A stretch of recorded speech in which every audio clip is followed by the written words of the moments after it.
All right, welcome everybody to our September FOMC panel. We have a ton to touch on as we always do, so I'm really excited to get our panelists' takes on recent data and how things are looking moving forward into the latter part of 2024. Now, those of you who have come to our spaces before know I like to keep the panels open for discussion. So if you have anything to add, as always, please do so.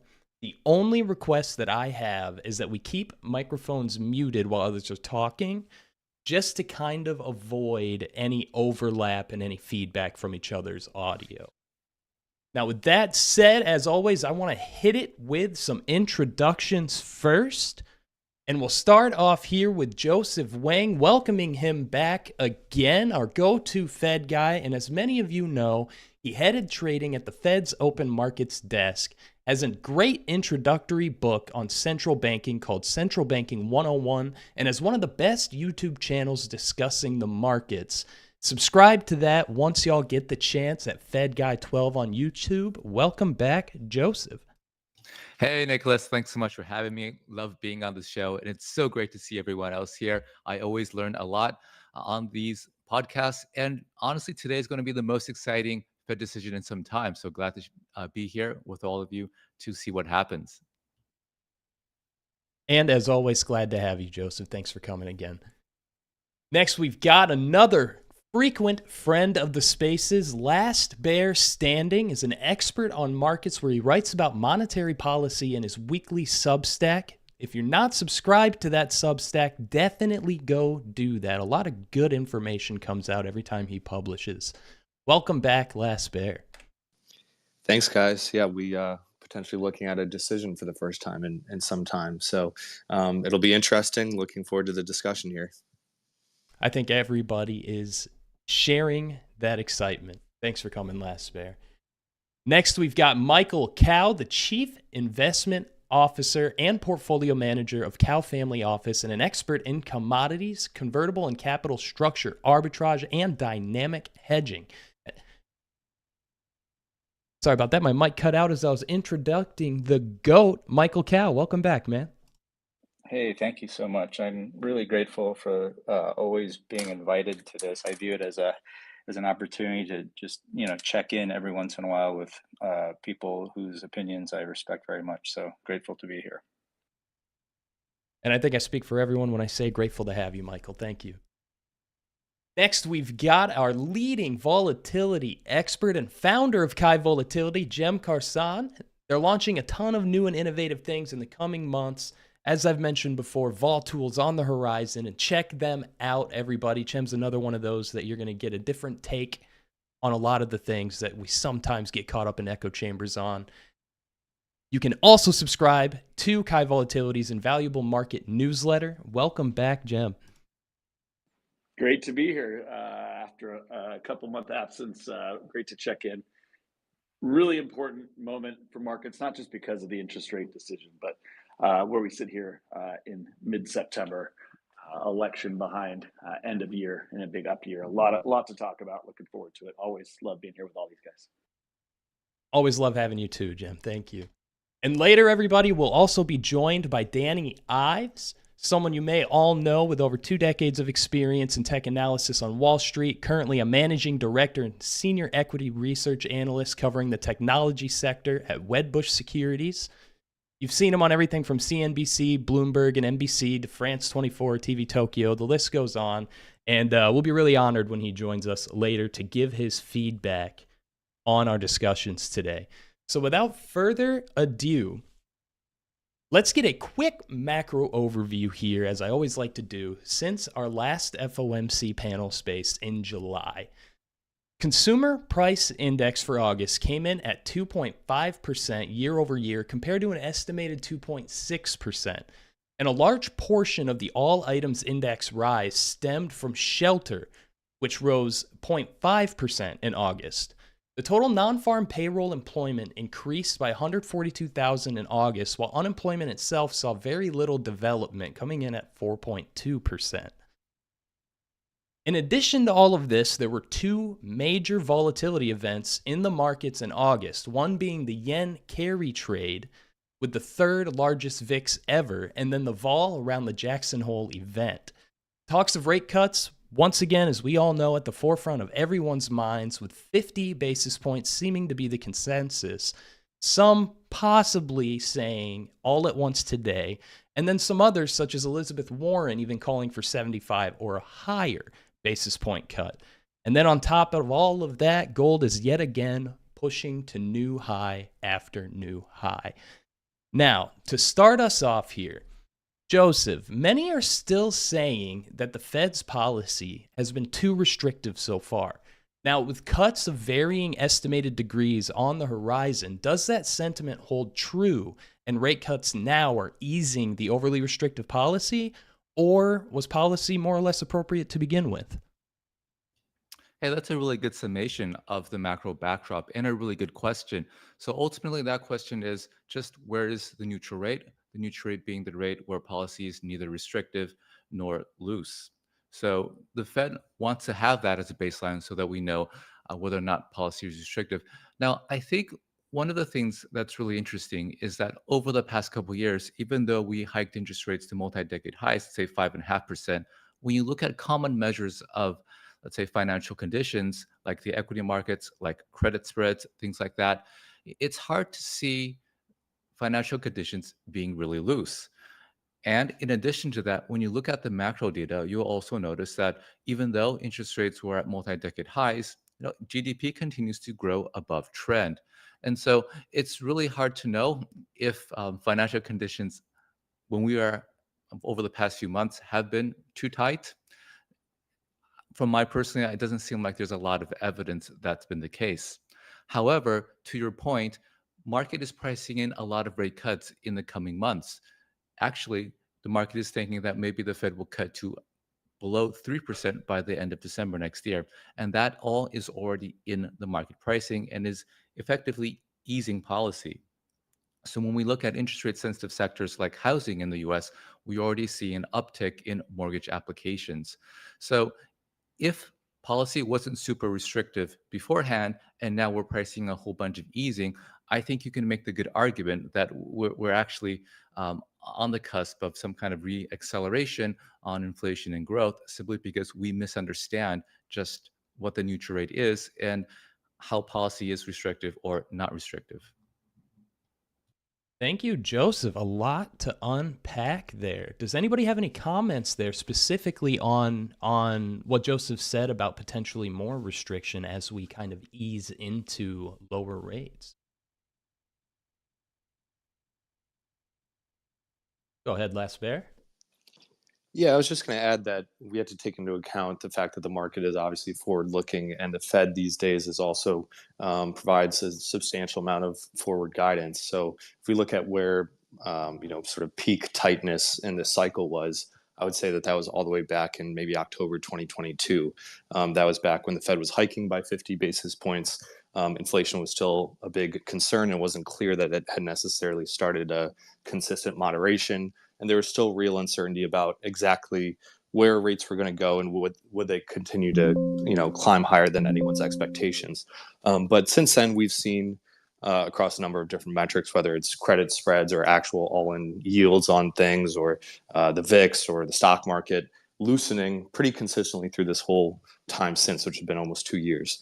And so I think that there has been a lot of easing already built in. And obviously, if you look at the forward curve on Treasury rates or any sort of rates, they're accounting for the fact that the Fed has been guiding towards cuts for some time now. So I think that they're mostly following through on their forward guidance, and therefore I think that as long as they sort of continue with that path, we may actually not see a ton of change in financial conditions as a result of this. So I'm maybe a little bit less concerned about the reacceleration, just because a lot of that loosening has already been happening, and we've seen inflation continue to play ball for the most part, and we haven't seen acceleration in most of the macro data. We see growth, but clearly slowing growth, and clearly concern in the job market that I don't see any signs really of reversing at this point. Thank you, Last Bear. Jem or Michael, anything to say to Joseph or Last Bear's points here before I move on? Michael, I see your hand. Hi, I'll chime in. A couple of weeks ago, I wrote a piece called The Return of Pusillanimous Powell, and I'm going to henceforth refer to him as PP for short. And the reason why I call him Pusillanimous Powell is because I think that over the last several decades, Fed policy has inured us and inured the markets to this whole notion that there is such a thing as a business cycle. The business cycle has all been eradicated by Fed policy, where we can't tolerate a recession. We can't even tolerate a mild slowdown. And so I think I'm in the camp that thinks that the Fed is not too late. The Fed is too early in cutting, because too late, quite frankly, is what we need here to really break the back of inflation. And I will say that the reason why I'm concerned about a resurgence in inflation is that in my piece, I wrote that we really haven't seen this confluence of supply inelasticities over the last several decades, and I'll name them. So first and foremost, I pay a lot of attention to oil. There's an artificial supply inelasticity in oil driven by geopolitics and Saudi Arabia's decision to unilaterally support that market. There has been, although it's been easing somewhat lately, there's been a supply inelasticity in freight rates driven by geopolitical risk in the Middle East. There is a much stronger secular supply inelasticity in manufacturing capacity in certain sectors, driven by the geopolitical choice of nearshoring. We all know about the supply inelasticity in treasury bonds, driven by Treasury's deliberate QRA games to restrict the supply of duration, which is also stimulative. There is a structural undersupply and inelasticity in housing, which, by the way, is met by a demographically driven demand inelasticity, which, as Joseph pointed out, housing, the shelter inflation was the biggest component of the last core CPI rise. And then last but not least, there is also what I believe to be a demographic supply inelasticity in the highest tenured parts of the labor supply. So all of these things combined together concern me, because as everybody's pointed out, we're not exactly the data. The macro data have been somewhat confusing in that there's been something for everything, right? For everyone. Where, if you are looking for a recession, well, sure, you can point to pockets of weakness if you want to look at CRE, if you want to look at the more levered parts of the economy that are more beleaguered, that are more sensitive to floating rates. But the problem here is that the Fed has a blunt tool. It does not have a surgical knife in its policy. It's not as if it can do something to just alleviate what I call the have-nots, both on the consumer and on the corporate side, because in applying this blunt tool of federal funds policy, I think what it risks doing when it's doing it too early is that it is going to shift aggregate demand curves to the right. And when that's met by this whole confluence of supply inelasticities, I think, depending on how aggressive the Fed is, certainly if the Fed is as aggressive as the markets are predicting, I think we're going to have a second wave in this, probably by the second half of next year. And then the Fed is going to have a very, very hard decision. Thank you, Michael. So, Jem, I'm actually going to kick it to you here. You've mentioned in the past the possibility of higher interest rates on the horizon, despite some evidence of inflation cooling. Can you touch on that a little bit here while we're still on the topic? What can or will drive inflation higher in the near future? Yeah, no, I appreciate it. So, I can't think of better company than Michael Kell on these things. I completely agree with the commentary about inelastic. I'll put it semantically in some of my own terms, he said inelasticity. It really is inelastic to the upside, right? I think he said supply inelasticity, and that essentially I think is what he's intimating. But particularly as it relates to real estate, I think this is a great example of people think it's kind of linear up and down in terms of how much interest rates affect things, and in this market, that couldn't be further from the truth. As interest rates have gone higher, all that does is that creates sequestered demand, right?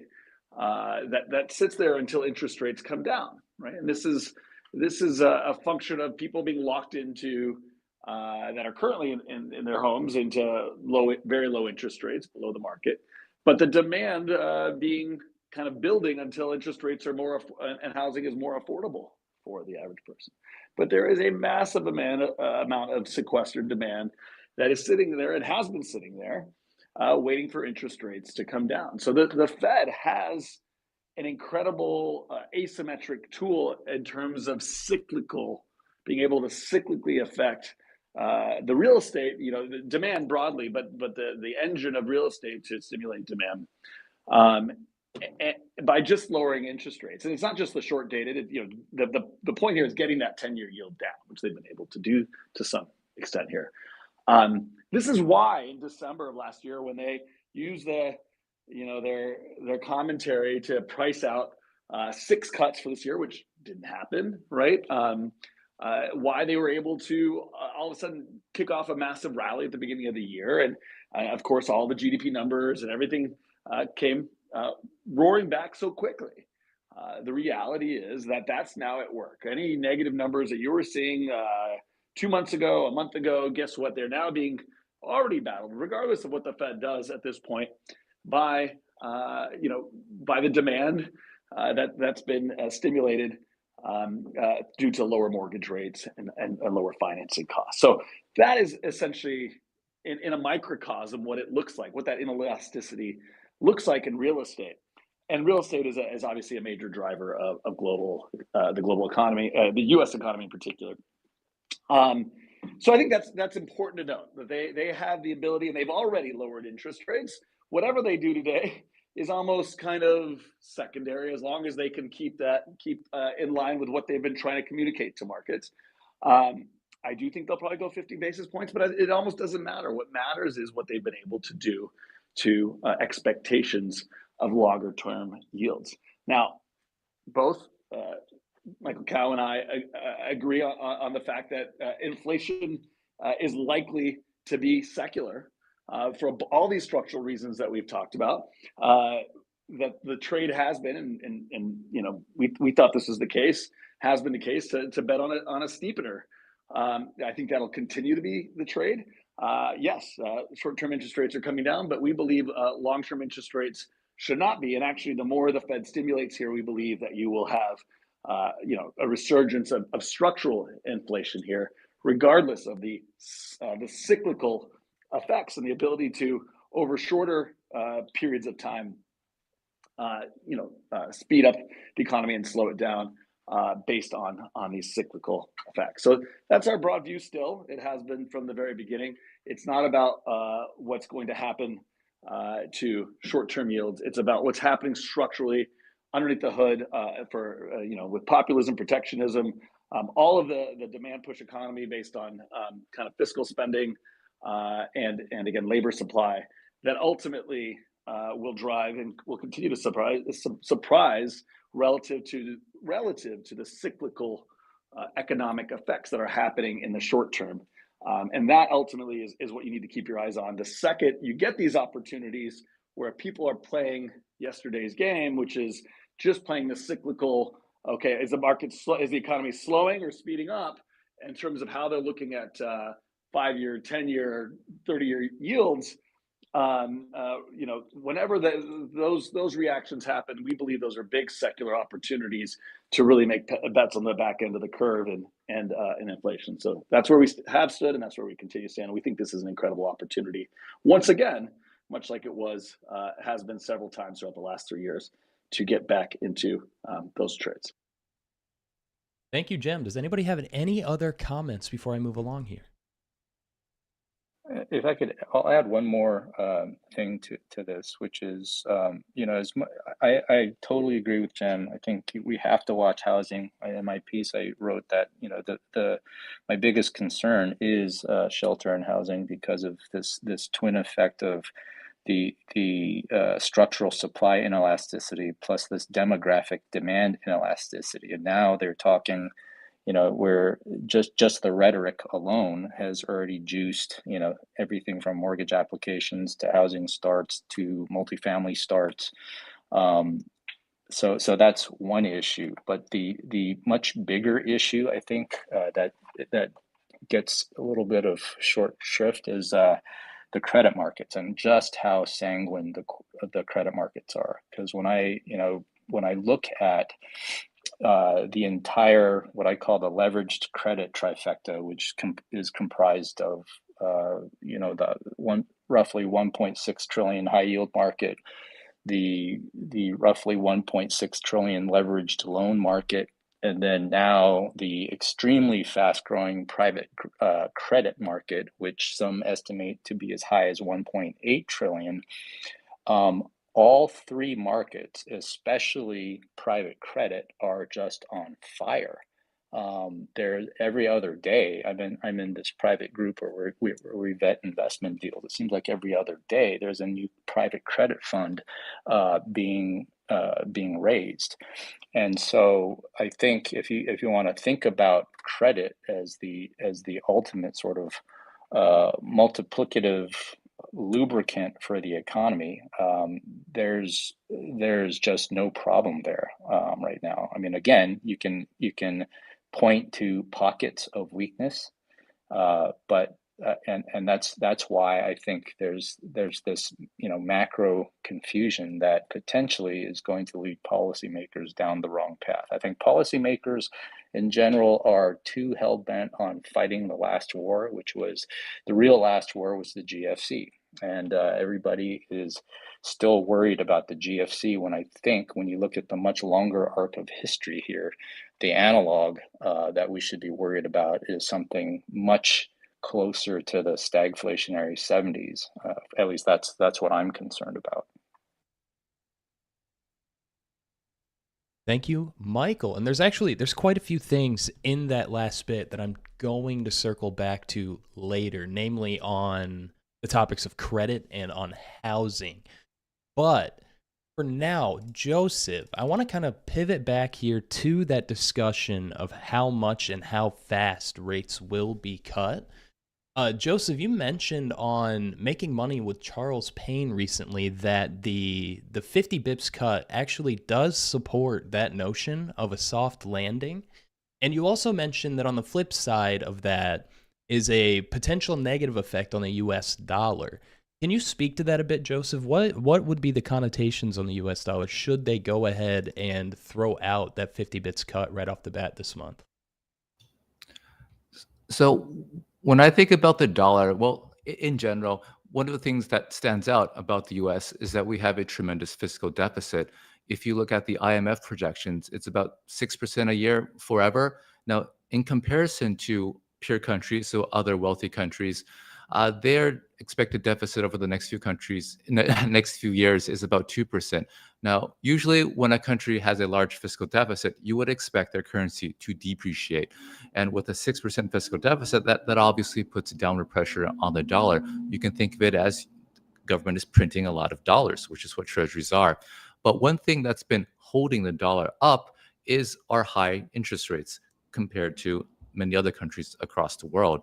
Now, as we go through this rate cutting cycle, if it's very aggressive and the market is pricing in a very aggressive cutting cycle, I'm not sure if that's going to be correct. The market, to remind everyone, is very bad at guessing the Fed.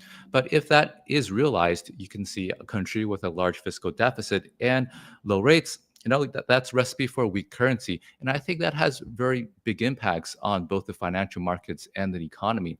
From the financial markets perspective, there are a lot of foreigners who hold U.S. equities. U.S. equities have performed very well over the past few years, and we are home to a lot of the leading tech companies like AI stuff. So, If you're a foreign investor and the dollar weakens a lot, you're going to lose a lot on the currency side, and maybe you want to sell your stocks to get out. Something like a little bit of what happened with the blow up of the yen carry trade a couple of months back. So, that could be actually quite negative for risk assets if foreigners decide to sell because they don't want to have FX losses. Now, the other side, having a weak currency, is that usually when you have a weak currency, your imports become more expensive, and you can think of it as commodity prices going higher, and that would be inflationary. So I think maybe these rate cuts, given our current configuration of the financial system, will not be as positive as they're perceived to be. So I actually do kind of want to touch on that just a little bit. Michael, you also touched on this recently when discussing the topic of aggressive rate cuts as a whole, those effects on the US dollar. And you mentioned that if, quote, we have this aggressive competitive rate cutting cycle, how can that not be reflationary? So, Michael, can you expand upon that and maybe even touch on your commentary to keep it on that topic of foreign countries and the effects therein when you said outdove the US Fed is what they need to do? Yeah, thank you. So you're probably referring to a piece I wrote maybe a month or two ago. I talked about how, the strong dollar I've been labeling the US dollar wrecking ball, and just being kind of cute, I said, okay, is it going to get downgraded to the US dollar pickleball? And I said, okay, there are three paths to the US dollar pickleball here. The first one, and I've heard some theories about this, is that, okay, there's going to be a Plaza Accord 2, and that's an overt devaluation of the dollar. I see that as a very low likelihood, because remember when Plaza Accord 1 happened in 1985, the DXY was 165, and it was basically essentially the top 5 economies getting together, trying to correct trade imbalances. The dollar was way too strong, and it behooved everybody to want a weaker dollar. Here, we've got DXY at right around 101 here. And frankly, to your point, one of the dynamics right now is that the US economy is generally stronger than most of our big peer economies. So especially when you compare the US economy to the more export sensitive economies of Europe, Japan, and China, it does not behoove our big trade partners to see a weaker dollar. So that leads me to path 2 to the US dollar pickleball, which is that if the Fed is aggressive in lowering rates and therefore weakening the dollar, might that spur a competitive cutting cycle amongst our partners where they don't want to see their export competitiveness dented? So I think there's still very much a desire on the part of the other central banks to outdove the Fed. So in both of these cases, both scenarios 1 and 2, I think present very reflationary outcomes for the U.S. There is a path 3, a golden path that I laid out in that path, where I could see a structurally weaker dollar, and that has to do with somehow at least solving the artificial supply inelasticity in oil. And I outlined this because I said, look, a lot of this is geopolitical and depends on potentially who wins the election. I think if Trump wins, there is a much higher likelihood that he's going to broker some kind of deal with Saudi Arabia, like an oil for security guarantee type of deal, whereby he gets Saudi Arabia to end their unilateral cuts, brings back an additional 3 million barrels of oil to the market. That would have the effect of taking oil down to the 50s. But interestingly, right, why would Saudi Arabia do that? Well, number one, Saudi Arabia has been wanting a security guarantee for decades, or if not centuries, you could say, right, because of the Sunni Shia rivalry. But number two, Saudi Arabia is the only producer in the world that has enough spare capacity to make up for lower prices with increased volume. So again, oil is just one of what, like 7 or 8 different supply inelasticities I talked about, but it's a very, very important one. And so I say that this path 3 is it could be a golden path, but lower oil prices are just a necessary but insufficient condition to winning the inflation fight. So those are my 3 scenarios for the dollar. Thank you, Michael. Last Bear, do you have any comments on what we've said so far before I move on to the next question? Yeah, I was actually surprised that Sam didn't bring up fiscal earlier in one of his. I think he did mention it, but that it wasn't the first on his lips, because I know that's a point that he's been hammering for some time, and I think it's really a smart point. But I think we do need to, we're talking about the supply side of things like oil and whatever. Obviously, oil now is probably the lowest point that it's been in some time, but when we think about the causes of inflation, I think we also need to look back to the circumstances that created 9% inflation, which obviously some amount of that was supply disruption, particularly, getting energy production, oil production back to where it was before the pandemic. But also, obviously, the huge amount of fiscal stimulus that sort of helped turbocharge demand. And if you remember when inflation was at 9%, you had companies talking about how easy it was to pass on prices. That's a very different situation that we have now. And so I think a big question that we don't really have an answer to right now is what's going to happen on the fiscal side. Who's going to win in November? Who's going to win the House and the Senate? What policies are actually going to be put in place? If there is some sort of dip in payrolls or whatever, will that be countered by significant more direct stimulus? I think that's a huge aspect of this. I think all sort of signs on both sides of the aisle is for more spending, less taxes. In other words, increasing sort of the fiscal deficits, which I would say is sort of long-term inflationary, but I think that's a big component that we need to keep in mind. Thank you, Last Bear. So, just kind of on the topic on how the Fed functions in terms of their policy, in terms of how we're going to move forward with managing those interest rates, Joseph. On making money again here, to the question of who does the Fed work for, you mentioned when I look at their actions and interpretation of their mandate, I have to walk away with the sense that they're working for Wall Street, citing specifically their mandate on inflation. So, Joseph, can you walk us through that a bit here? Does that mean the Fed is going to essentially taper down these rates in a way that most benefits the equities market, or can you kind of give us some light there? So one of the things that I've noticed over the past few years is some profound, I guess, unfairness in how the inflation mandate is managed. Now, of course, the Fed aspires for prices inflation about 2%, but then that's only certain prices. When it comes to things like asset prices, equities, or homes, those prices can go up to the moon and they don't even care at all. But when it comes to things that impact more, I guess, more of the average person, let's say your wage growth, how much money can you make each year?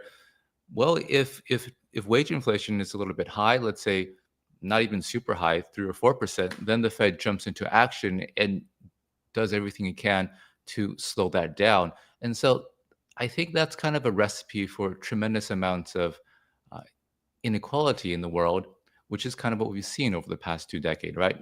Explosion in wealth inequality.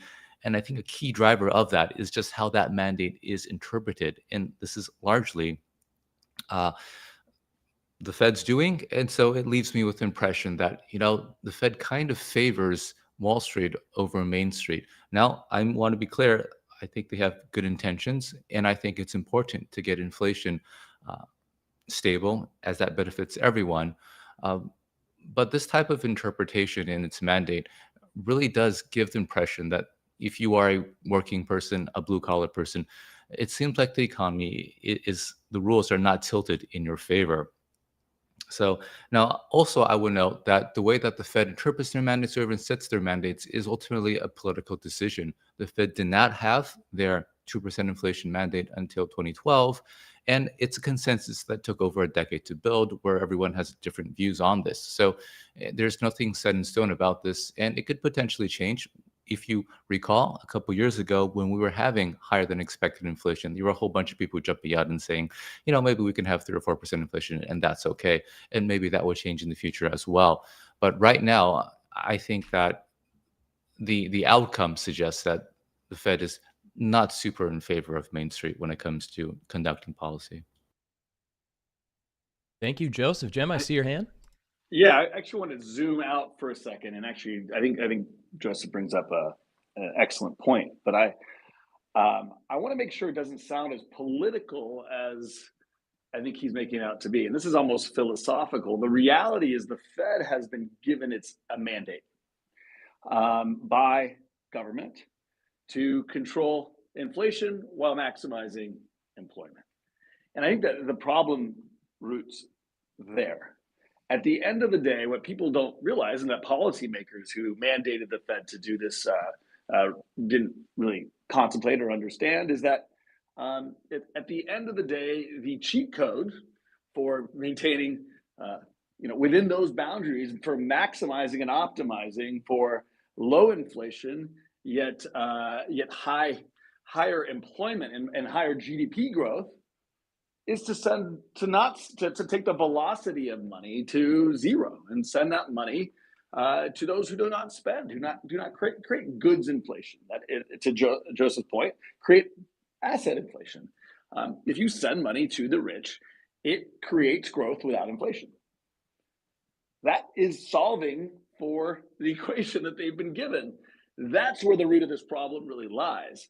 The problem is there's a cost that is then skirted away and acted like it's not their responsibility because it's not, because government has told them it's not their mandate, and which is inequality. There is a cost to achieving this optimization to these two functions, and that is to hurt inequality. And that creates political lack of cohesion. It creates all kinds of other issues. We're not maximizing the median outcomes. We're maximizing to mean outcomes. That is free markets, natural selection at its core. But if we believe in fairness or in justice or whatever these concepts are that America is underpinned by, which are not natural, by the way, right? Life is not fair. But if those are not our priorities or those are not important to us, then okay, that's what the Fed is supposed to do, and that's what they will do. The problem is people are in the system. We are not cogs. We are not maximizing GDP relative to inflation. We're maximizing people's happiness and people's contentment, and we call that politics. But is that politics, or is that just are we optimizing to the wrong thing? And so, at the core foundation of what the Federal Reserve is doing and asked to do, basically necessitates this type of reaction function. And that leaves Powell saying, not our responsibility, government, to go do something. But if government is sclerotic and does not know how to make those changes, we end up in a flywheel that just repeats the same issues over and over until things break. And that's where we are. Thank you, Jem. And I'm going to be honest, folks, kind of unrelated but related. Once someone's done talking, if you have something to add, go ahead and chime in. It looks like the hand raise emoji is still just broken. So we'll just keep it as fluid as possible. If we get some overlap, that's not the end of the world. So yeah, if you ever have points to add, just go ahead and jump in. If I'm already asking a question, I'll shut up and let you go. Celeste, Bear, and Michael, are those two hands real, or am I getting juked out by Twitter? No, it is real. This is such a great discussion because what both Joseph and Jen said reminded me to bring this topic up of how inflation, it's a reminder to everybody that inflation is the most regressive tax there is that impacts 100% of people.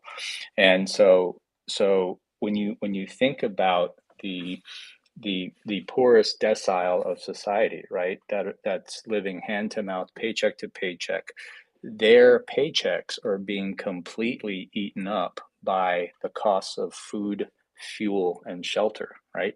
So when I talk about macro confusion and macro confusion potentially leading to very poor policy choices, I bring up this example a couple of weeks ago where somebody was highlighting this spike in credit card delinquencies as a sign that the Fed needs to come to the rescue of the beleaguered, cash-strapped consumer. And I said, hold on a second, this is all wrong. Because when you think about who actually pays interest on credit card balances, it is the poorest part of society. It doesn't matter that credit card interest rates are 22% now, and during ZIRP, maybe they're in the mid to high teens.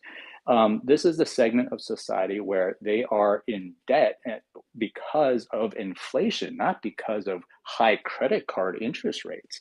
And so if you look at that as a perfect sign of how first order thinking can lead to very, very poor policy choices, look no further. And I'll just point out that when you look at unemployment, right, people are freaking out over the latest labor revisions, saying that, okay, well, now we're at 4.3%, whatever.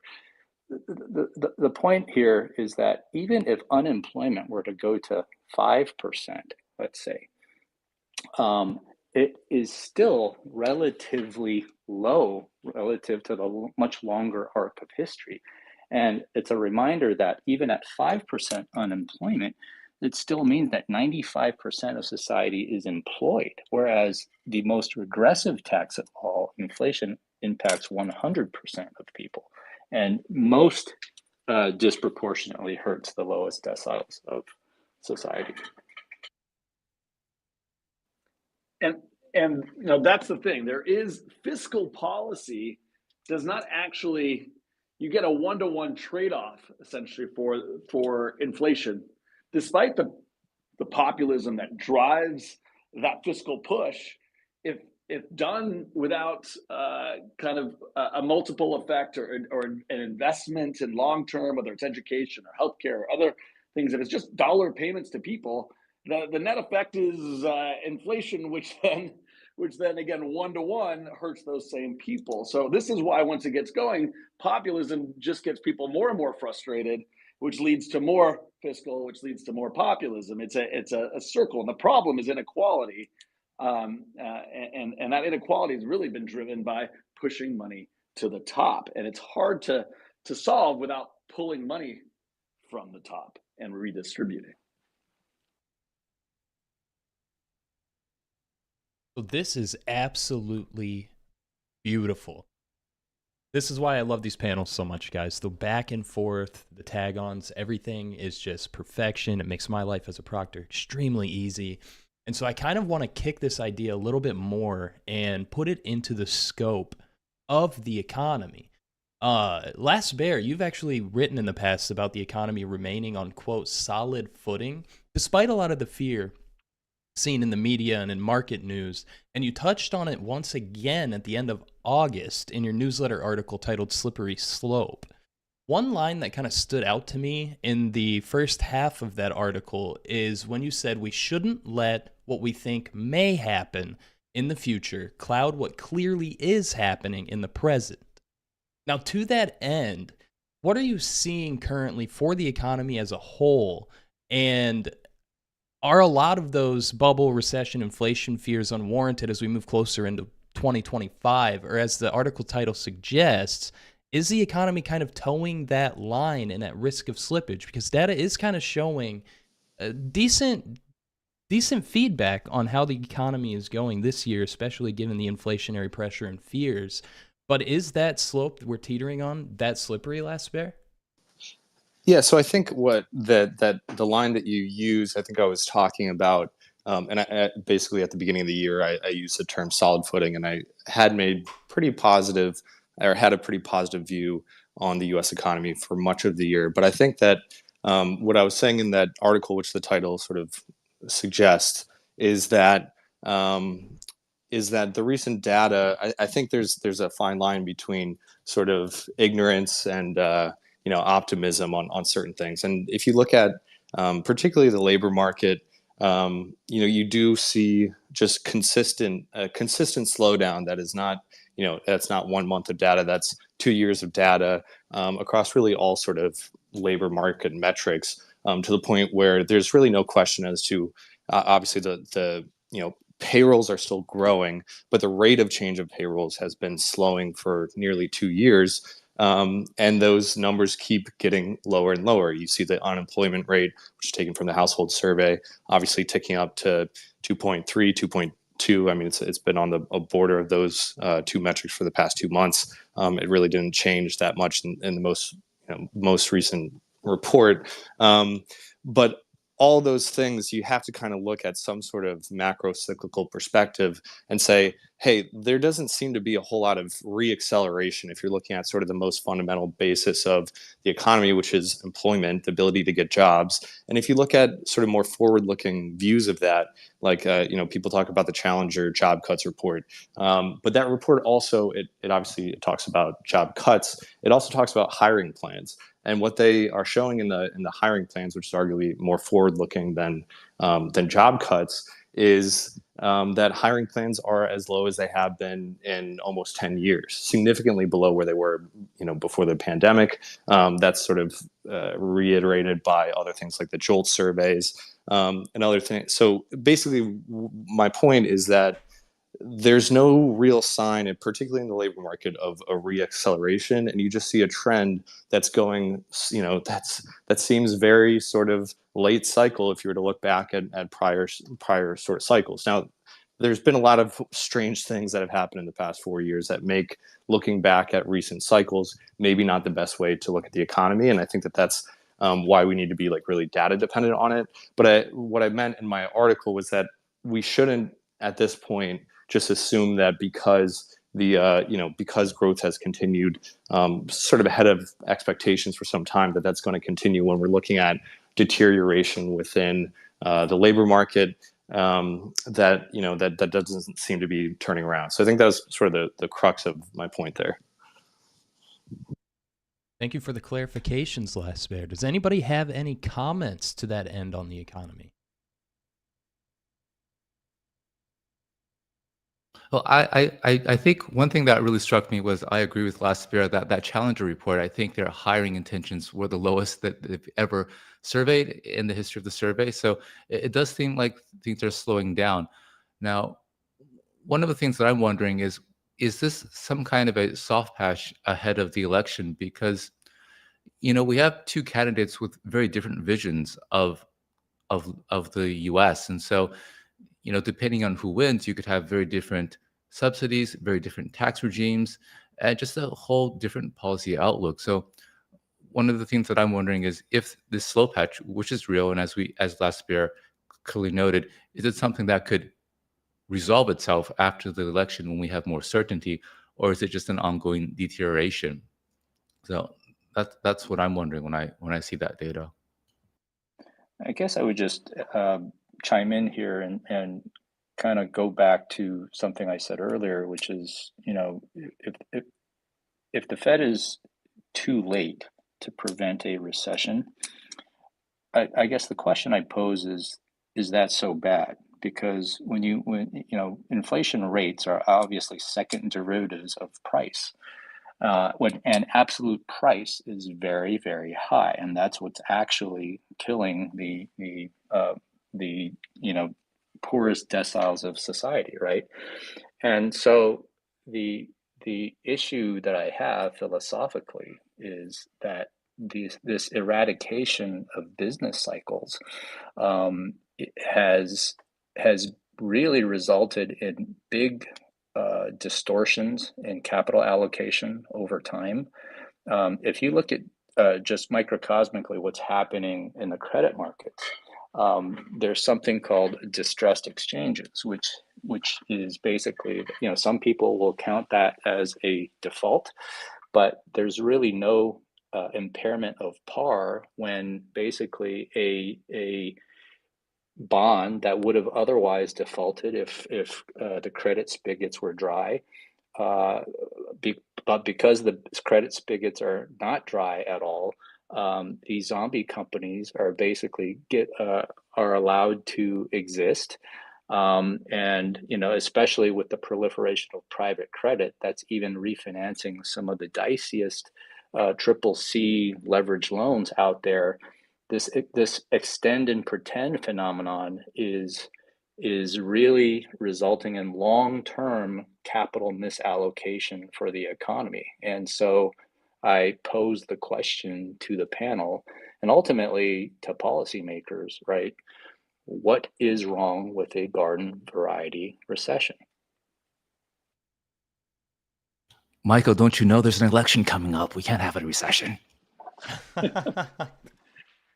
I do actually, speaking of the election, I want to jump in real quick and talk about the election, because again, I know we're focused on kind of today's policy and what is the Fed going to do, but I do want to look forward. I think it's an important time to do that. A couple of people have mentioned the election, and then and think about, regardless of whether we think Trump is going to win or Harris is going to win, what is that? What do the different outcomes likely mean, and what might that mean for inflation and markets broadly? I think that's an interesting topic that would be nice to kind of think about, and particularly as it relates to inflation and Federal Reserve policy. I think when we look at the primary drivers that both Michael and I and others on here have highlighted, similar to what we saw in the late 60s, throughout the 70s, we've seen a populist push, which I've covered, obviously, fiscal policy at the core, Great Society program then, more recently, the COVID responses and everything that's come since, protectionism, which comes with populism, which leads to labor shortages, and all kinds of other supply shortages. Again, globalization is deflationary, deglobalization is inflationary, and then the global conflict that comes from that protectionism. We've entered much like we did at that time, a much more not cooperative. This is not about cooperation anymore. It's about competition. And so we've gone into a much more competitive global landscape where everybody is trying to leverage whatever strengths they may have. And that does lead to global conflict, both cold and hot. And lastly, it also leads to commodity scarcity and supply constraints and all kinds of protectionism of commodities. And when I say commodities, think about what's happening with rare earths, think about what's happening with chips and processors, think about what's happening with energy, and all of these things are going to happen. Again, if you can't see them, your head's in the ground right now. The question is, how do those primary drivers, potentially get changed by either a Trump versus a Harris administration? I would argue that fiscal likely won't be all that different under the two administrations. That it's driven by this populist demand by the people. You may be able to argue, much like Trump did in his first presidency, that he's more likely to say one thing and then go cut taxes for the rich. So there is some of that I think we need to be cognizant of, which could be less inflationary and more inflationary for assets. I think we should be aware of that. I think some of the pricing in here early in the rally may have had something to do with that, but that's something that we need to be mindful of and think about. But I think from a fiscal spending perspective, at least, I think that they'll be very similar. I think from a global conflict perspective, I think we really need to be mindful of China and other entities outside of the U.S. and the developed world looking to see who is going to be elected before they move. So regardless, I think there's a bit of a holding pattern happening, which I think we need to be mindful. Regardless of who becomes president, there will be a moving forward in one kind of path or another towards this consistent direction of global conflict. Again, we've only seen an acceleration since we've been on these doing these spaces, despite what has become a bit of a normalization in people's minds of the Russia-Ukraine war, and now the Middle East, essentially Iran-Israel conflict is what I would call it, despite that not being what it's called in the media. I think there's a third front likely on the way, regardless, in Asia. The question is, I think under a Trump administration, it probably happens sooner and ends somewhat sooner without as much of a a broader decade-long, multi-year conflict, and we may, despite it being sooner, more potentially more severe in the short term, we are probably more likely to move past it sooner, given that he is less likely in an American first kind of scenario to intervene directly. I think from an oil perspective, there's very little.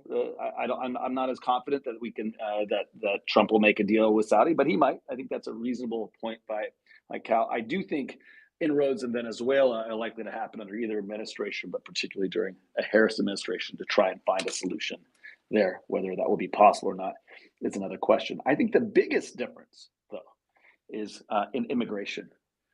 I think the cheat code that the Biden administration has deployed, somewhat unpopularly, is to allow immigration to be much more open in the United States. And regardless of how you feel about the politics of that, the reality is, in a competitive landscape, one of the few assets that the U.S.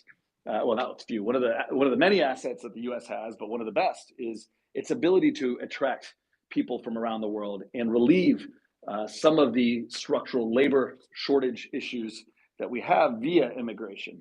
You can argue about what kind of immigration we're doing, and whether it's the right immigration, yada yada. But we have, I think, under a Harris administration, there is a dramatic open immigration policy that continues, which is helping to subdue some of the effects of labor shortages and the inflationary pressures. I would argue that will be the exact opposite policy, especially early on from Trump, in a much more anti-immigration policy, which will likely help stoke inflation and have some of the counter effects otherwise. So I just want to highlight these different issues, particularly as they relate to structural inflation, and really have us think about, how these different paths might change inflationary outcomes, and whether or not we think one is more inflationary than the other.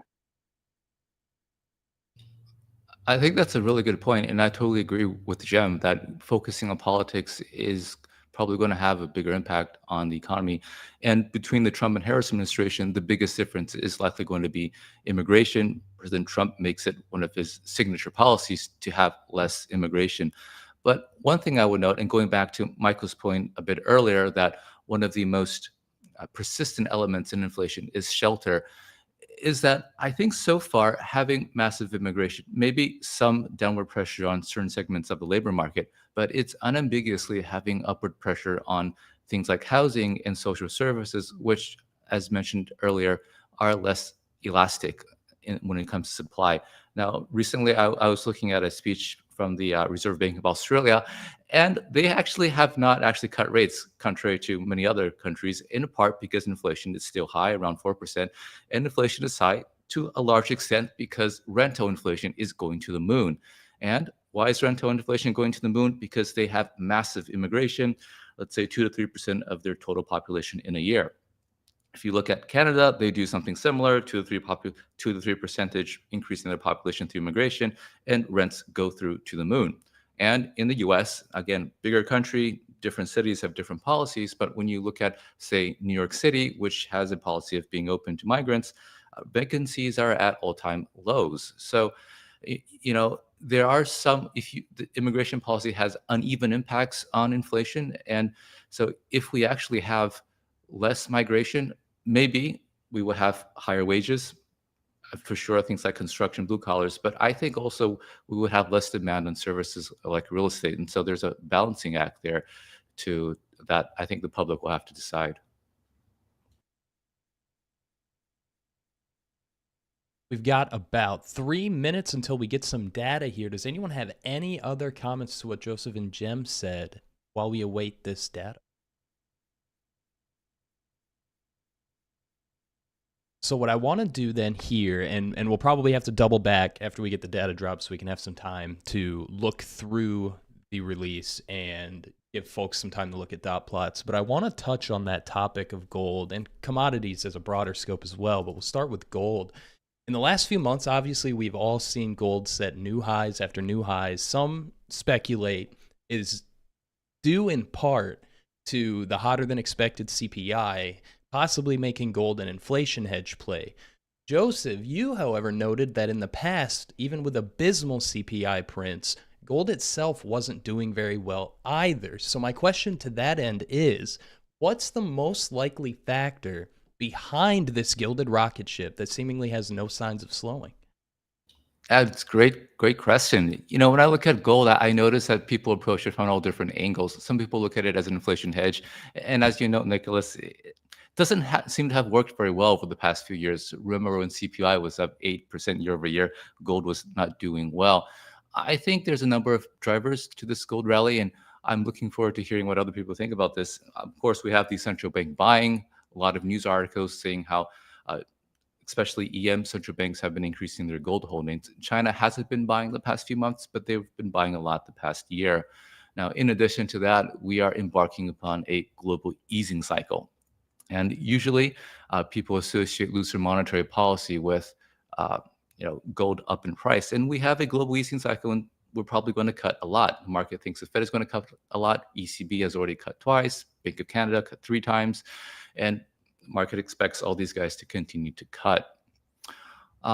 So one other thing, of course, is there's a lot of geopolitical conflict that's, I think, becoming worse. If you look at what's happening in Ukraine or what's happening in the Middle East, this past week, we got pagers blowing up in some parts of the Middle East. We have potentially the authorization by the West to allow Ukraine to use missiles deep into Russia. That's a geopolitical conflict that's rising. And what I've noticed over the past few months is that whenever there's heightened geopolitical conflict, gold gets a bid. So I think there's a lot of things that are working in gold's favor right now. So it's no surprise to me that it's doing well.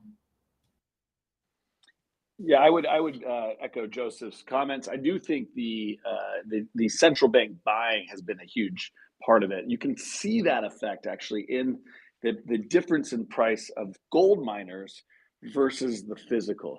So that is at actually a record, relative to one another. Gold miners, which are more equity, have dramatically lagged the price of gold, and I think that's because of the actual underlying supply and demand forces that are acting on physical gold. By the way, that is an opportunity if you believe gold will continue to stay at these levels or go higher. But gold itself, to Joseph's point, in my opinion, is tied into this primary point, which is after the election, right? There are a lot of forces that have been more or less in a holding pattern for a year, and particularly as it relates to global conflict. And we believe that a lot of those inflationary pressures, I think what gold's telling you is don't keep whistling by the graveyard on these inflationary pressures.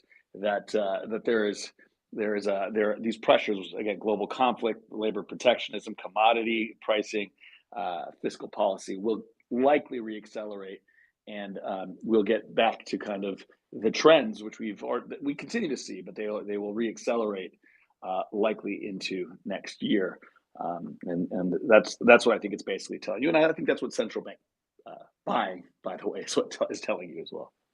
All right, I'll interrupt really quickly. Fed cut by 50 basis points, just as Jim predicted. So let's take a look at the dot plot to see if anything else changed. It looks like markets are liking this.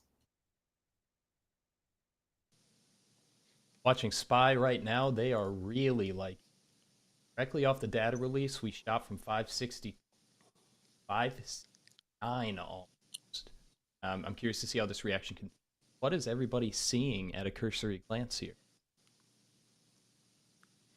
Yeah, so there's a huge cut in the dot plot for the end of the year 2024. So I think that's probably the big incremental surprise here is on the dot plot, going down to 4.4 for the end of the year, from 5.1 as of the June projection. So in 3 months, you got 60 bips of incremental easing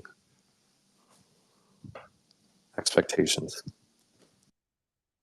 Expectations, I think the prior estimates were 75, possibly as high as 100, and now it seems 150 bips cut total.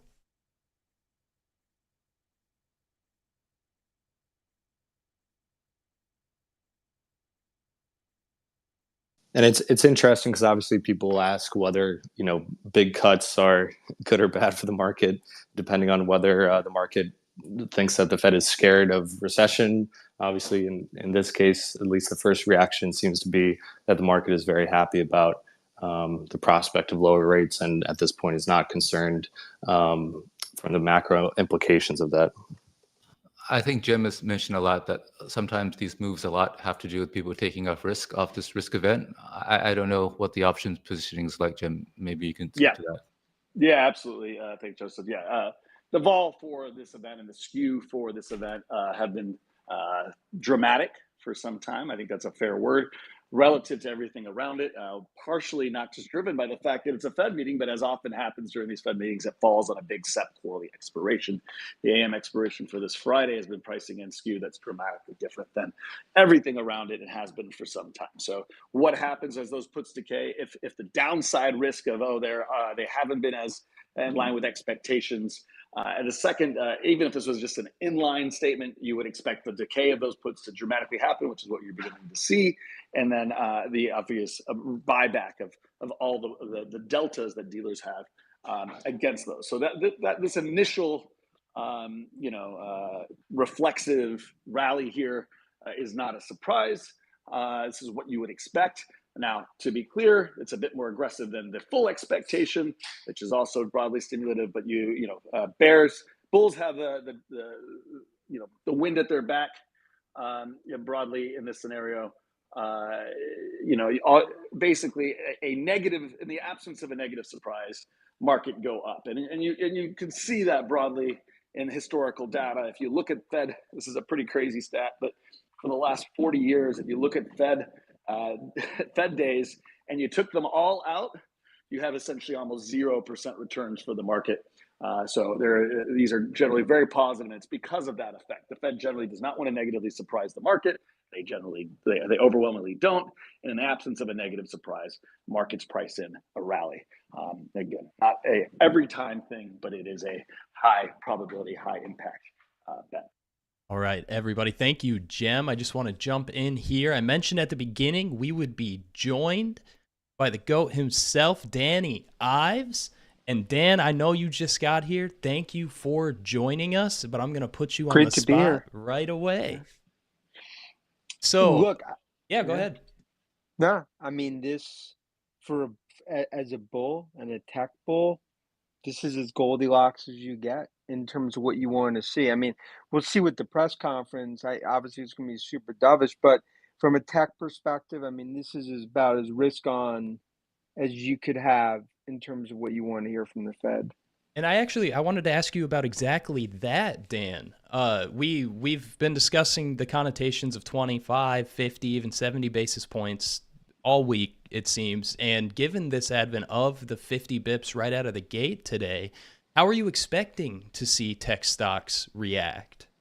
Well, I think it's really, and your speaker's done such a great job in terms of the initial reaction, but this, and I could tell even from investors that I'm getting in the last few minutes, I mean, this is going to be a major risk on trade for big tech because it's the derivatives, because now the view is, even from a CapEx perspective, what this is going to do, even when we look out in terms of that dot plot next 6, 9, 12 months, this is bullish in terms of CapEx, taking on debt, really stimulation of the system, which is very important, especially when we think about this AI revolution, because that would be the one thing that could, we'll call, say, spoiled the party from an AI perspective, is just Fed getting late, recession happening, and ultimately starting to see more of a curtail of CapEx. What this essentially does, it takes, in my opinion, that like little sort of tail event off the table, which is bullish for tech. I would also add, I mean, obviously the whole market's up, but I think the market leader on the news is small caps, and obviously small caps are the most levered companies. Obviously everyone benefits to some extent, but the people who are the most beleaguered, REITs are doing well. Small caps are getting quite the bit on this. I couldn't agree more on that comment on the small cap side. Yeah. I just follow up since we're talking about gold. Looks like spot gold made a new all-time high. I think everybody's shocked. Gold's just been chugging, and I do want to curve back to equities, but first I want to stay on this topic of tech, especially now with the 50 bips. Everybody's been kind of clambering on about, oh, tech's in a bubble, AI's in a bubble, and Dan, you seem to very obviously hold the opposing opinion that the upside potential for such companies such as Apple, such as NVIDIA, especially in the case of AI, a second wave is actually just around the corner. So does today just straight up confirm that for you, Dan?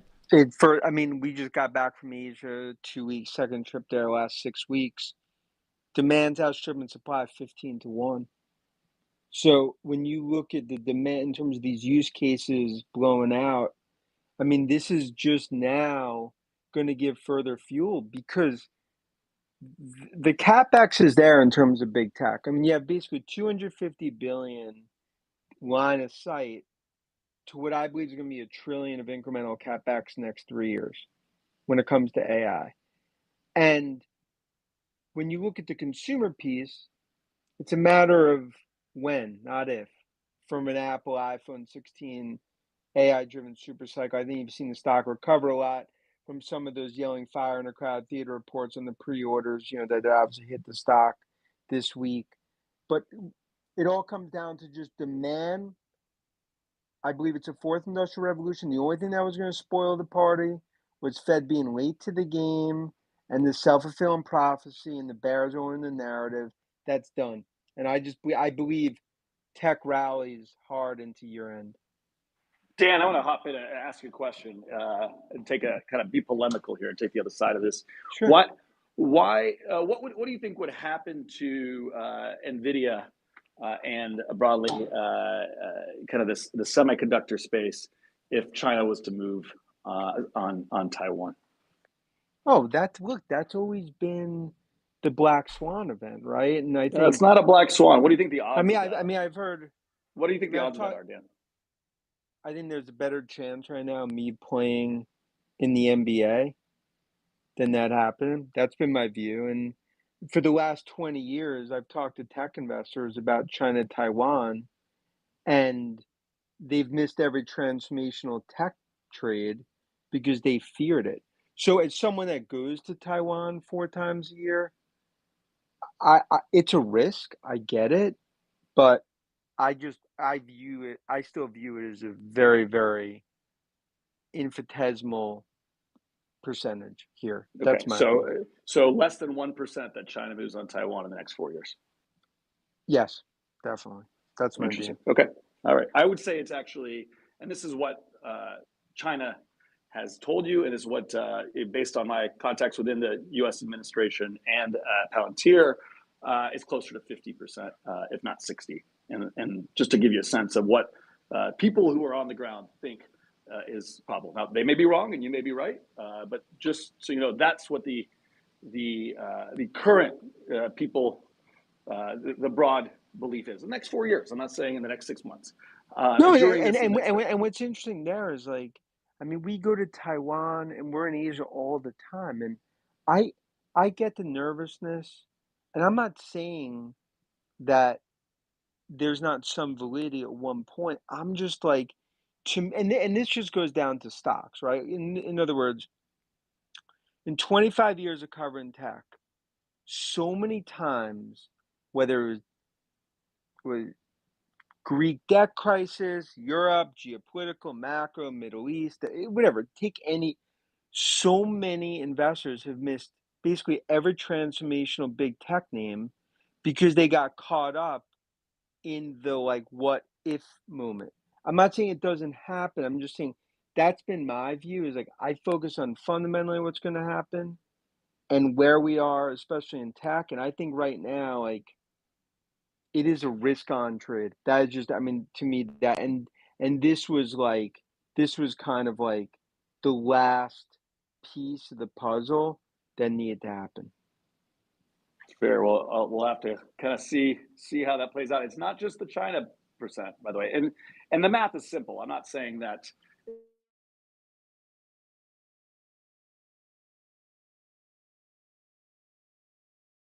Did we lose Jem there?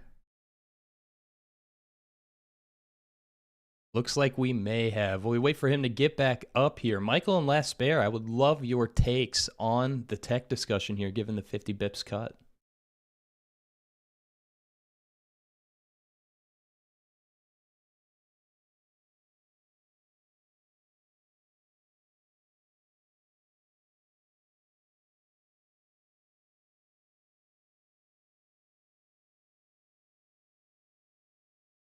Is everybody able to hear me?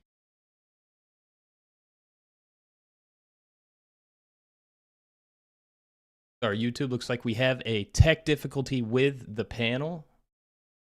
We'll get that going up in a minute here. All right, well, we wait for things to settle down with the space. It's hard for me to tell who all got dropped off while Jem got cut off mid-sentence there.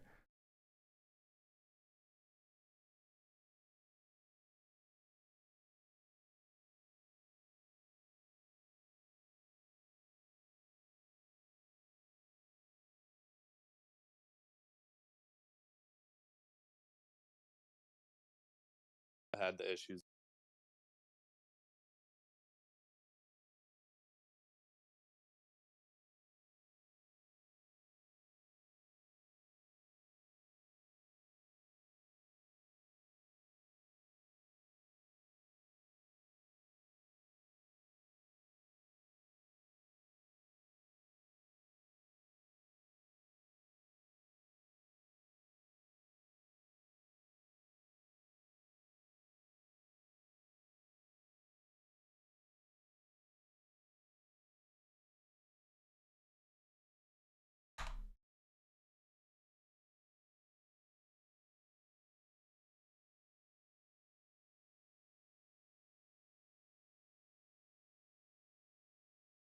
Lost 91% of its value. So, And it's look, I get great points, but I mean, big tech has 1.2 trillion on the balance sheet today.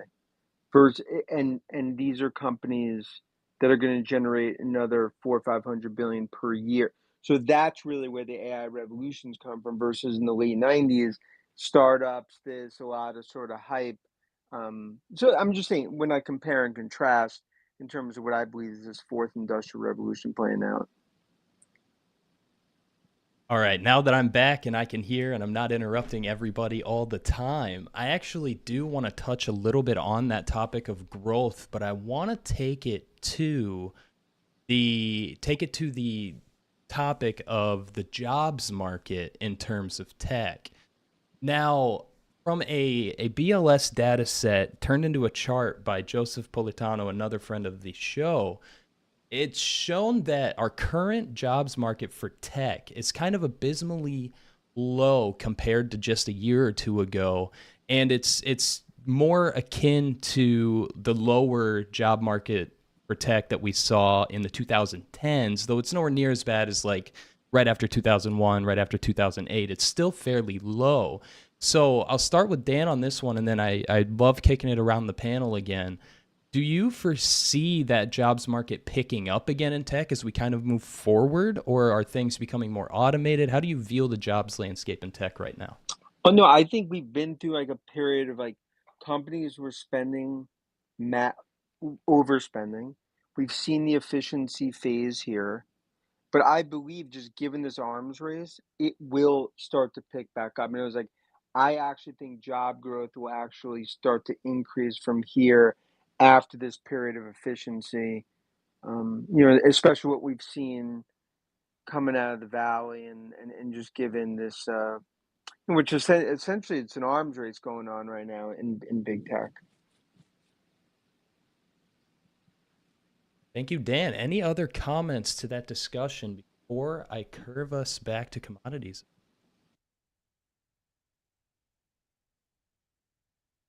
Yeah, I think on the tech space, it's just the case that these companies can make so much money. I kind of ironically think that they sort of sandbag themselves by taking on employees that are highly paid and in some cases don't necessarily work a whole lot.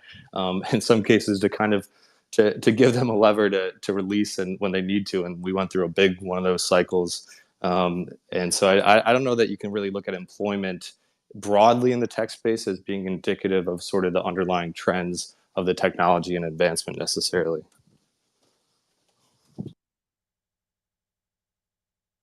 So I want to go back here, and this one, again, definitely can kick this one around the panel. We've got a good 12, 13 minutes left before Powell's presser.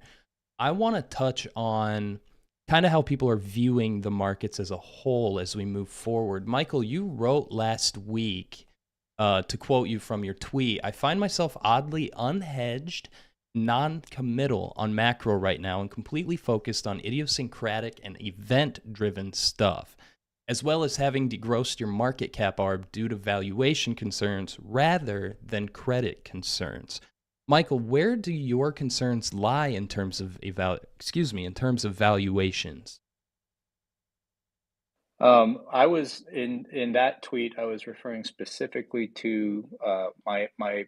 For those who don't know what my macro cap arb is that over the last year or so, I've owned CLO equity closed-end funds yielding almost like 20%, and using that positive carry to fund various macro hedges against the rest of my book. And so I was very opportunistic in buying those closed-end funds at 7% discounts to NAV, and now they're trading at 15% premiums to NAV. So that's what I was referring to. But it does underscore this underlying thirst for yield that these vehicles are trading at such hefty valuations. And remember that what the NAVs represent are their underlying CLO equities, and those underlying CLO equities have gone up as well, right? So that's what I was referring to. And with respect to my comment about hiding in sort of idiosyncratic alpha names, it's exactly that. I'm not bullish on equity beta given valuations and this potential for an anti-Goldilocks scenario. And by anti-Goldilocks, I define as growth that's just slow enough to allow some of these high flyer stocks to start missing earnings, and also because of their potential their inability to pass through cost increases, but growth that's just weak enough to cause problems in pro-cyclical commodities and potentially causing policy errors. So to me, it's a very confusing backdrop. I got off the sidelines actually yesterday by shorting some Z25 SOFR futures because I just don't think the economy is weak enough to justify, over 225 basis points of cutting. Thank you for that explanation. Michael, before we get to the presser, I think it would be a huge disservice not to touch on market volatility as a whole, since I brought it up in our intro. Jem, earlier this month, you discussed with Adam Taggart on Thoughtful Money the notion of, quote, more volatility is on the way. And as we've all seen since then, in early September, that's very much been the case. Now, despite a drop from its highs way up at 22.38, VIX is still up 20% on the month, trading in that $17 to $18 range. And to sort of tie this back to my question earlier on equities, what are you seeing in the vol landscape this month? And does that stance of more volatility to come still hold up as we move forward from today?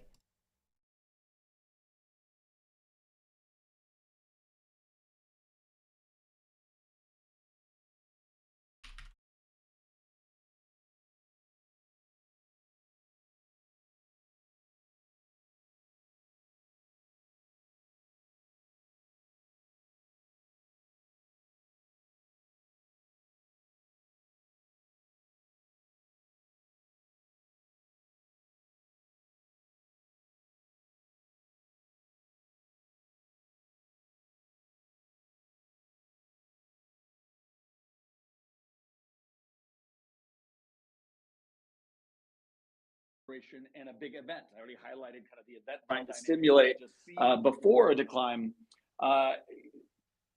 Those things drive very positive flows, and it's not just into these quarterly expirations and these events. You have a big other vol event sitting out behind it, which you normally don't have in most years, which is a very contested election in November. All of this vol, all of this skew, all of this hedging ultimately drives reflexively more volatility, in particular, kind of upside volatility, in the market. And there's a tail, to be clear. If the market is to get a big enough move to decline, there is a tinderbox, out of the money in the market that is explosive. But in the absence of it, those flows have to come back in. I would argue that into the end of this year, with the market now up 16.5%, 17%, whatever it is right now, you have all of a lot of very positive wealth effect flows that drive through beginning of the year reinvestment. You have other flows I've highlighted in depth, which is a very holiday filled and volume weighted time of about 60% of what the rest of the year is once you get to November and December post election. So the trends here, once you get to the election, are potentially very positive. We've highlighted all year that in election year, this fiscal and monetary stimulus is likely to be present and continue to be present, and that policymakers and the Fed are likely to be overly aggressive than they are usually to make sure they support the market. That is what we had seen. The average election year in a populist cycle, the last 8 or 7 that we've seen, 21%. I think we're on target for a similar type of outcome to 2020, which again was in line with that in 21%. There's a lot of drivers that will likely take you there. Unlike the rally we called for in May, June, July, where the market was very, very placid. It's a distant memory to most people now, but we didn't decline more than 3%. It was like watching paint dry. The summer of George, I call it. That is what happens when you have the opposite flows and reflexively vol dampening. We are now out of that and into a secularly, we believe, increasing vol landscape with skew and lots of risks that sit on the other side of it, December as well in the January election. So very positive, very volatile, a lot of short interest. Expect more drawdowns and pullbacks in the market, but continued after volatility, beach ball underwater activity that pushes ultimately this market higher into the end of the year. If we do get that, assuming we get that, I would be very, very cautious January and February next year. Thank you, Jem. Dan, do you have anything to add to that before I drop a bombshell of a question before we get to the presser? Oh, no, you go ahead. Great thoughts from the panel here. Beautiful, and thanks again for coming, Dan. So My pleasure. Before we get to the presser, this one's going to be a panel-wide question that I'm going to kick to Michael first, and then I want everybody's take on this one. Now, it kind of gets into the weeds of correlation versus causation, but it is a question that I see coming up a lot that people even ask me when I think it's pretty clear I'm not the expert on the topic. But when we look back in history with rate cuts, U.S. equities saw double-digit declines after the first rate cuts in 73 and 81 and again in 2001. And there's an outlier in there during the 1982 rate cut cycle where there was just a massive surge a year after of nearly 40%. So my question is now, with rate cuts coming, and again, we hit that 50 bips right out of the gate today, should we expect to see that again, or were other factors really dominating those massive pullbacks following cuts?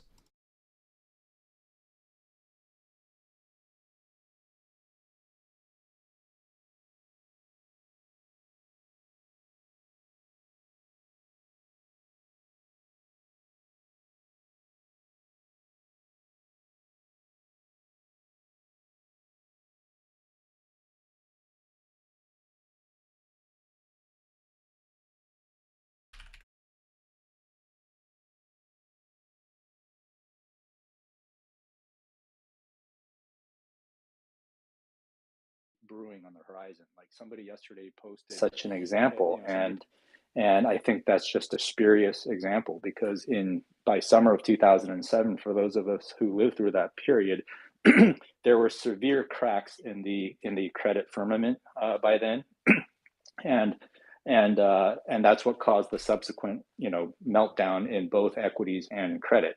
In this case, though, I don't think the current setup, is anywhere close to that. I think credit markets are in aggregate quite healthy, and so I'm still of the camp that the Fed is too early here, and this is going to wind up juicing financial conditions in a way that is going to backfire. Last bear, Joseph, any response to? Yeah, I think that it kind of ties into my own personal question about this decision, which is the Fed comfortable, very comfortable with inflation, or are they scared of the macro conditions? And I don't know that I have an answer for it. And I'm not sure what has changed so dramatically, from the prior meeting on either of those fronts. I think that the labor market has, there's sort of two pretty poor months of data coming out of the labor market. Inflation has kind of followed the trend for the most part, even though it's ticked up a little bit in the prior report from the shelter, on a core perspective. And I'm not sure. I think that that if it's a question of whether the rate cuts are because they feel comfortable with inflation and are looking to stimulate, or because the macro is deteriorating. And I think it's an interesting place right now. Yeah, sometimes the Fed cuts because things are not doing well, and sometimes the Fed cuts because inflation is coming down. I mean, looking at, for example, in 2020, we had everything tank, Fed cuts. I wouldn't say that there was any causal relationship there, but this time around, as the last bears noted, it seems like macro conditions are benign. Looking at the Fed's projections, they're projecting notable increases in the unemployment rate. So I think what they're doing is trying to get ahead of a recession, rather than saying that we're in a recession now. Now, that being said, market is one thing and the economy is another. They're connected, but they're not the same thing. One thing that's standing out to me right now is that the dollar is selling off in a big way. Looking at the Dixie, it looks like it's making year-to-date lows. I'm thinking that if the dollar continues to weaken, the equity market will come under pressure as a lot of foreigners repatriate their holdings to avoid dollar losses. Market is interesting because the relationships between variables change all the time. The structure changes. So it's really hard to draw inferences from the past. So I think we're going to just have to look at the context and make a judgment. I think the big thing now is to watch what the other central banks are going to do. And I think the fact that, we have a very dovish Fed doesn't change the fact that I believe the other major economies don't necessarily want to see that weaker dollar. So if this gives their central banks the ability to also match the Fed's aggressiveness in cutting, then we have a very reflationary global sort of competitive cutting cycle.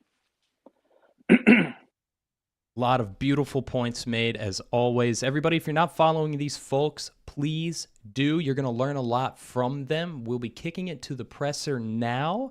Speakers are welcome to stay if they so choose while we stream the audio from the presser. But make sure you're following these folks, everybody. Jem Carson, Danny Ives, Michael Cow, Last Bear Standing, and of course, Joseph Wang. I'm going to flip audio here over to the presser and have a great afternoon, everybody. If you came in late, this will be released later on YouTube, Spotify, and Apple as a podcast, and we'll catch you on the next one. Give me just a moment to set up audio and send you on your way. We're briefly reviewing economic developments. Recent indicators suggest that economic activity has continued to expand.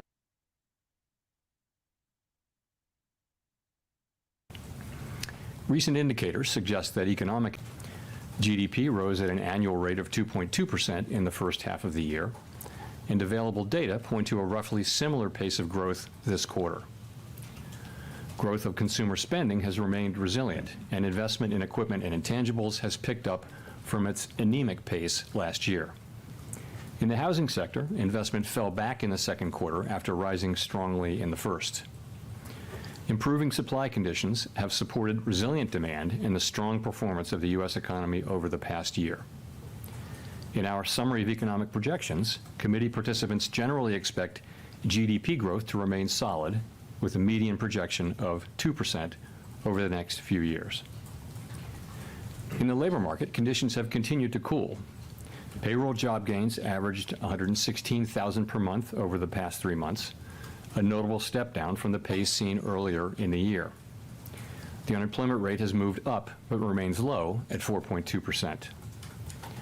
Nominal wage growth has eased over the past year, and the jobs-to-workers gap has narrowed.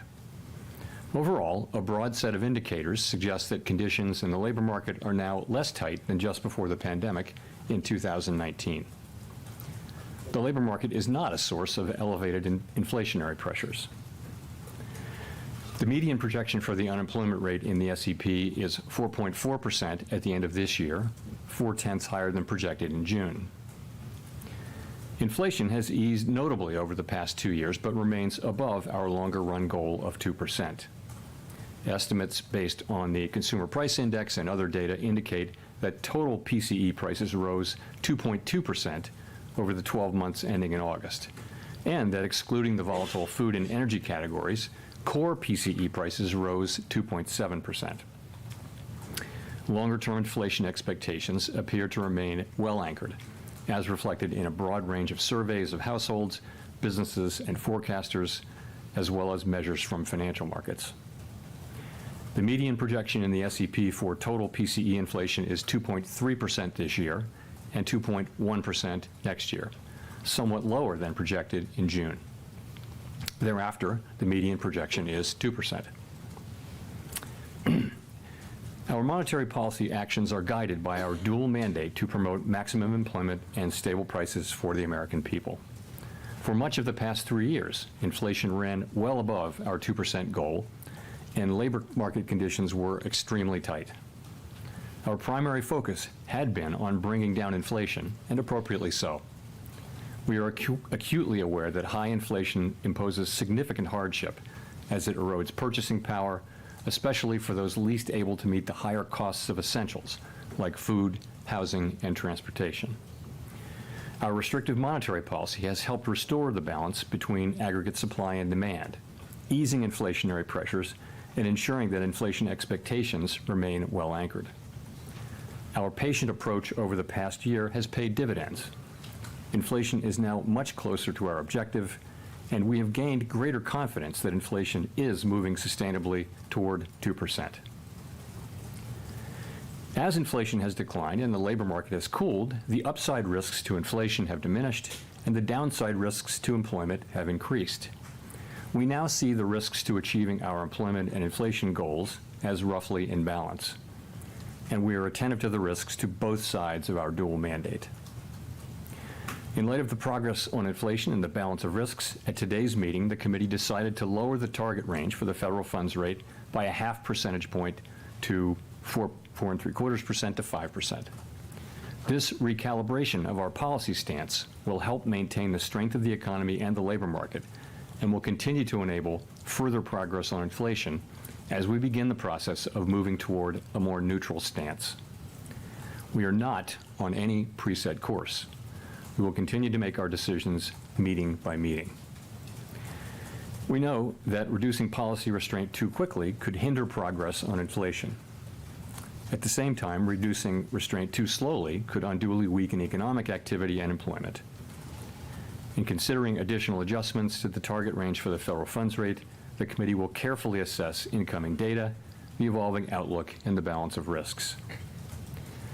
In our SEP, FOMC participants wrote down their individual assessments of an appropriate path for the federal funds rate based on what each participant judges to be the most likely scenario going forward. If the economy evolves as expected, the median participant projects that the appropriate level of the federal funds rate will be 4.4% at the end of this year and 3.4% at the end of 2025. These median projections are lower than in June, consistent with the projections for lower inflation and higher unemployment, as well as the changed balance of risks. These projections, however, are not a committee plan or decision.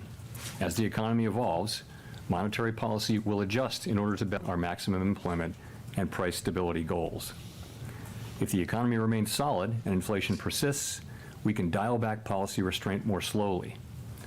If the labor market were to weaken unexpectedly or inflation were to fall more quickly than anticipated, we are prepared to respond. Policy is well positioned to deal with the risks and uncertainties that we face in pursuing both sides of our dual mandate. The Fed has been assigned two goals for monetary policy: maximum employment and stable prices.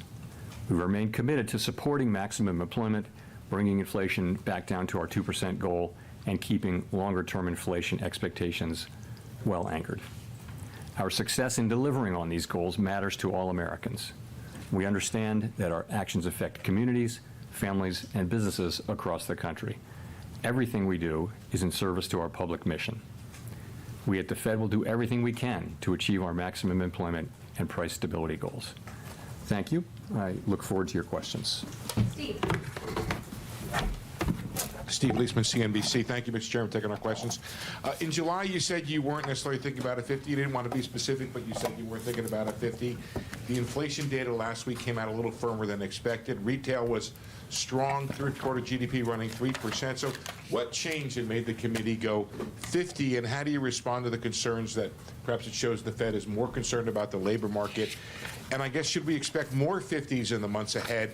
And based on what should we make that call? Thank you. So, okay, a lot of questions in there. Let me jump in. Thank you. So, since the last meeting, we have had a lot of data come in. We've had the two employment reports, July and August. We've also had two inflation reports, including one that came in during blackout. We had the QCEW report, which suggests that suggests that the payroll report numbers that we're getting may be artificially high and will be revised down. You know that. We've also seen anecdotal data like the Beige Book. And so we took all of those and we went into blackout and we thought about what to do, and we concluded that this was the right thing for the economy, for the people that we serve, and that's how we made our decision. So that's one question. What was the second and third? How do we make the, sorry, thank you, sir. How do we figure out in the months ahead, is there another 25 or 50 coming in based on what shall we make that call? Thank you. Sure. So a couple things.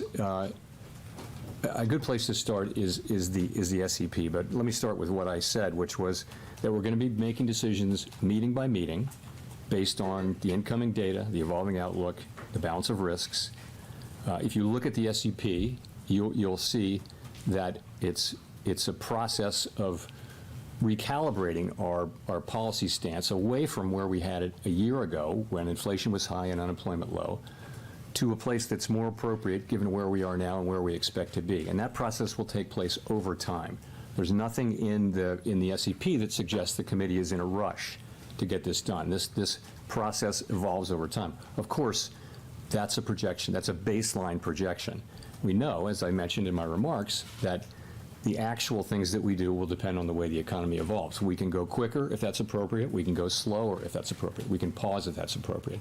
But that's what we are contemplating. Again, I would point you to the SEP as just an assessment of where of what the committee is thinking today, what the individual members, rather, of the committee are thinking today, assuming that their particular forecasts are realized. Go to Chris. Hi, Chris Rugaber at Associated Press. Thank you. The projections show that the Fed officials expect the Fed funds rate to still be above their estimate of long-run neutral by the end of next year. So does that suggest you see rates as restrictive for that entire period? Does that threaten the weakening of the job market that you said you'd like to avoid? Or does it suggest that maybe people see the short-run neutral as a little bit higher? Thank you. I think the way I would really characterize it is this. I think people write down their estimate, individuals do. I think every single person on the committee, if you ask them what's your level of certainty around that, they would say there's a wide range where that could fall. So I think we don't know. There are model-based approaches and empirically based approaches that estimate what the neutral rate will be at any given time.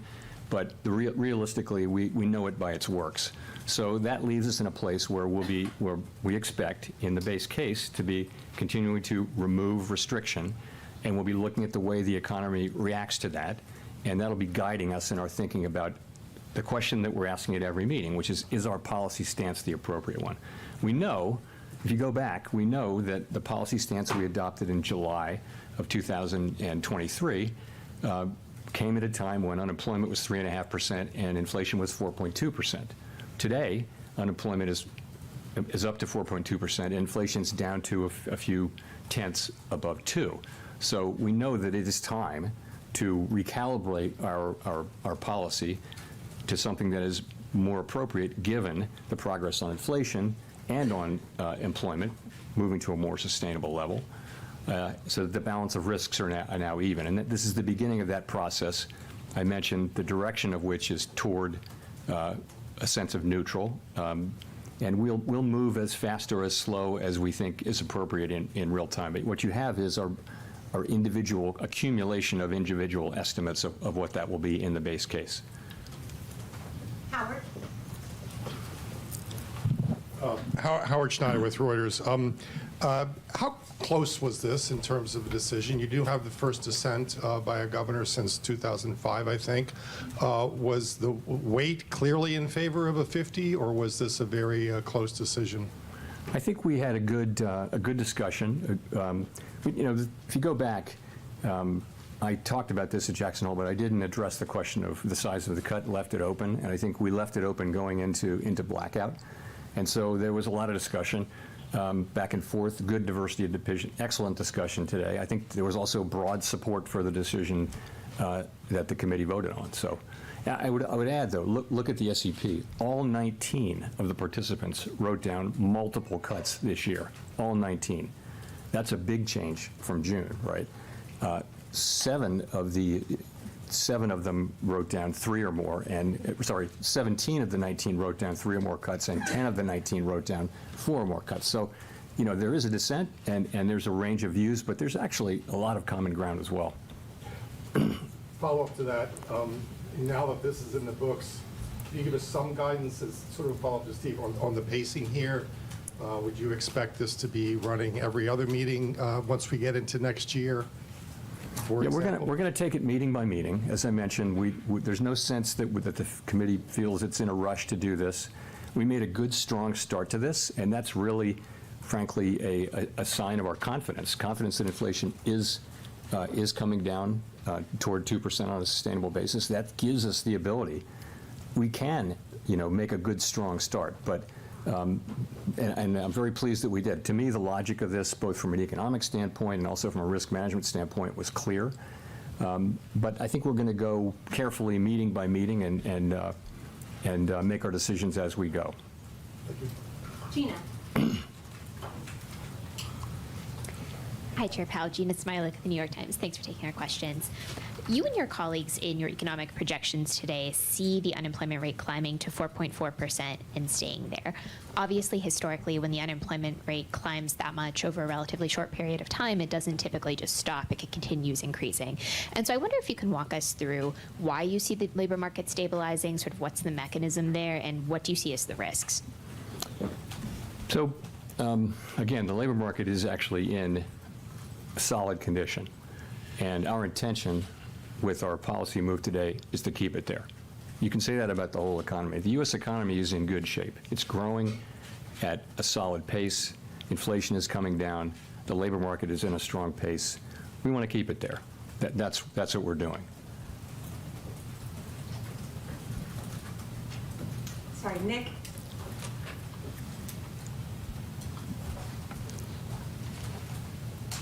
Nick Timmeros of the Wall Street Journal. Chair Powell, does today's action constitute a catch-up in action given recent substantial revisions to the employment data?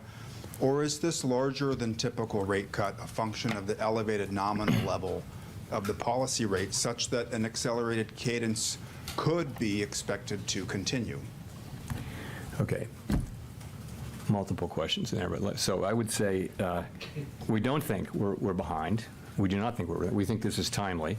But I think you can take this as a sign of our commitment not to get behind.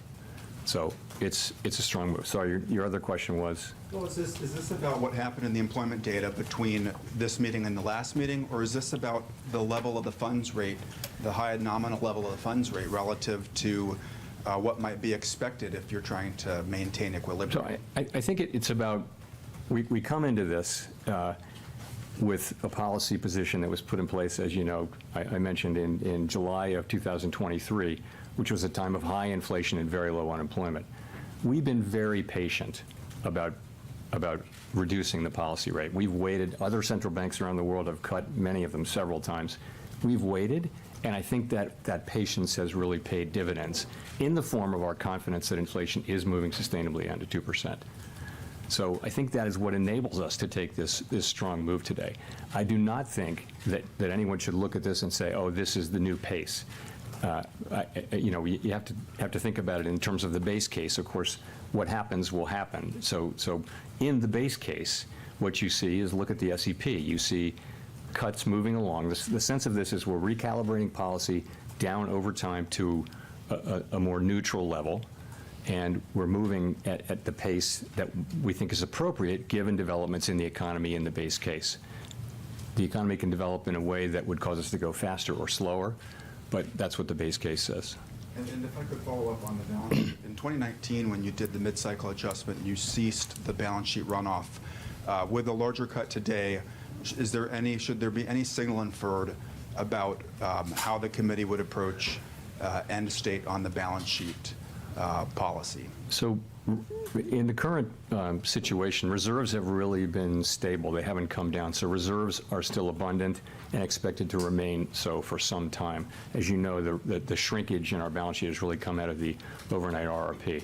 So I think what that tells you is we're not thinking about stopping runoff because of this at all. We know that these two things can happen side by side. In a sense, they're both a form of normalization.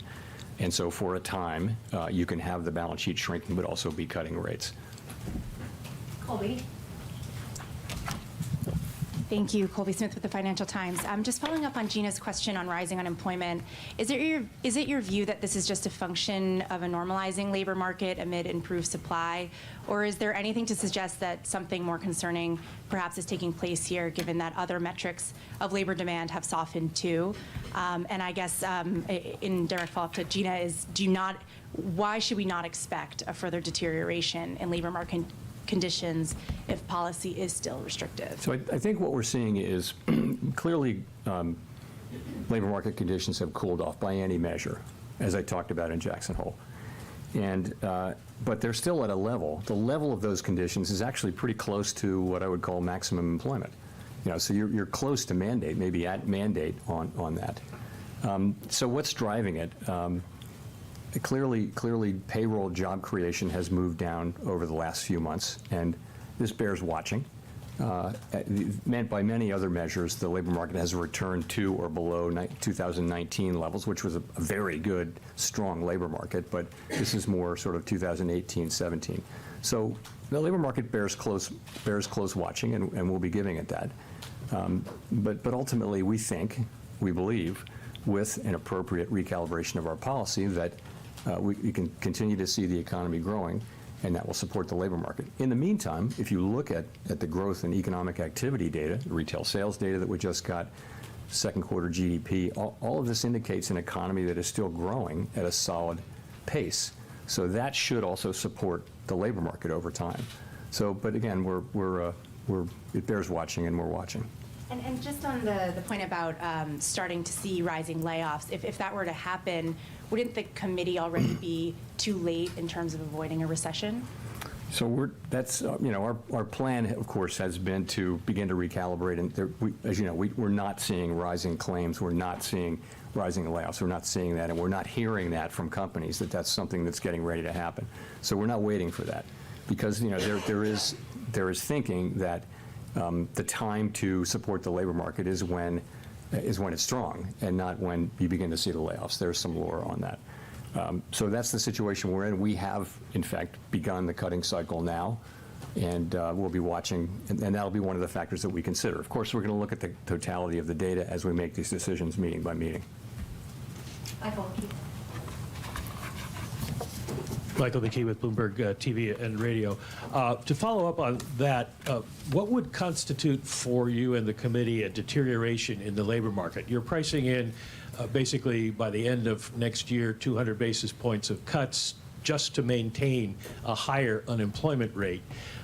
Would you be moving to a more preemptive monetary policy style rather than, as you did with inflation, waiting until the data gave you a signal?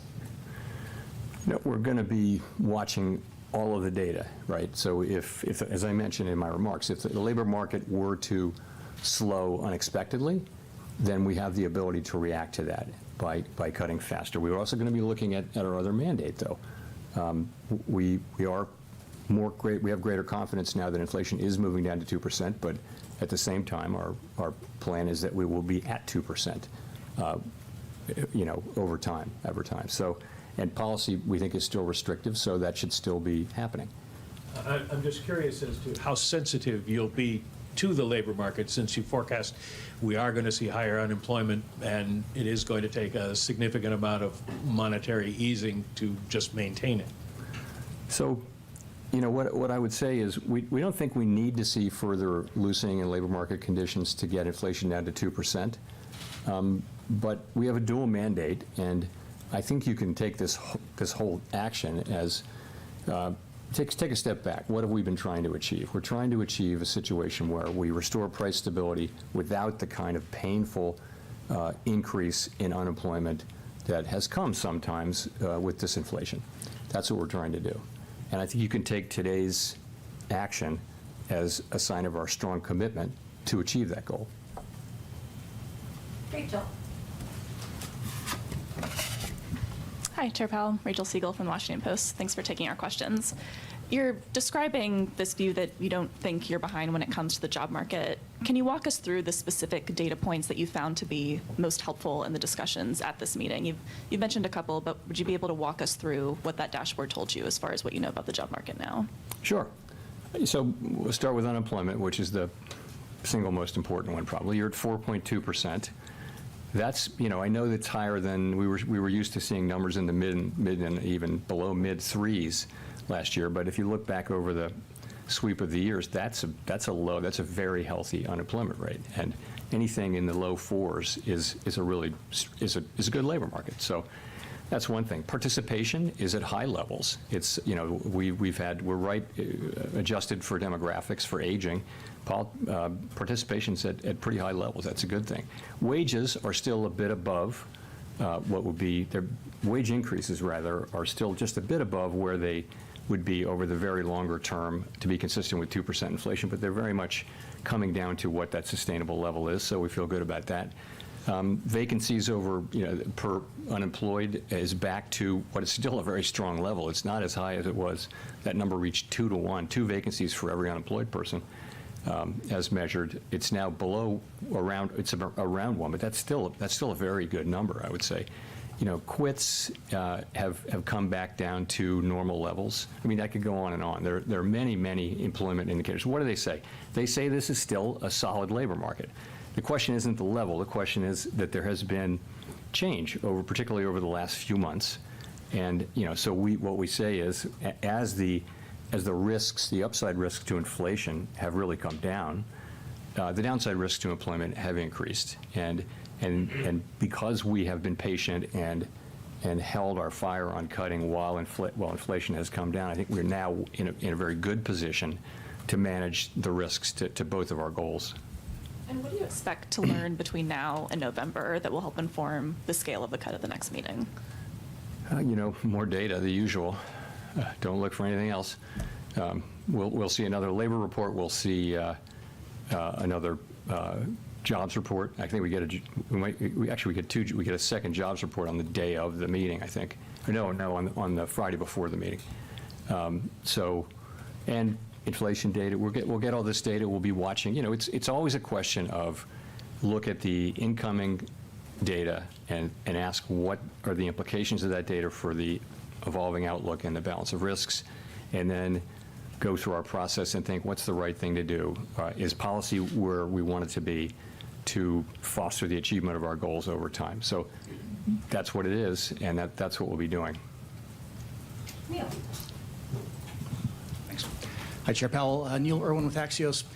We've only been running a little above 100,000 jobs a month on payrolls the last 3 months.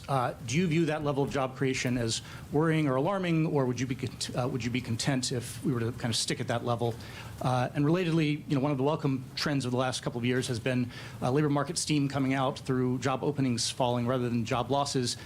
Do you think that trend has further to run, or do you see risk that further labor market cooling will have to come through job losses?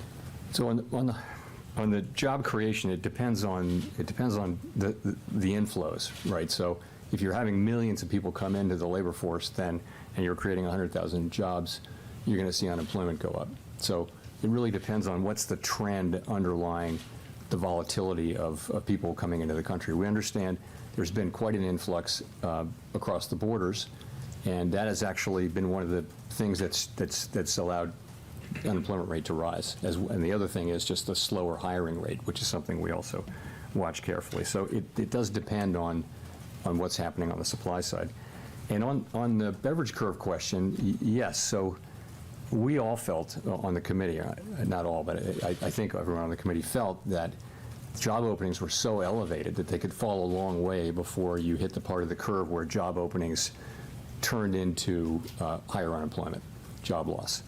And yes, I mean, I think we are, it's hard to know that you can't know these things with great precision, but certainly it appears that we're very close to that point, if not at it, so that further declines in job openings will translate more directly into unemployment.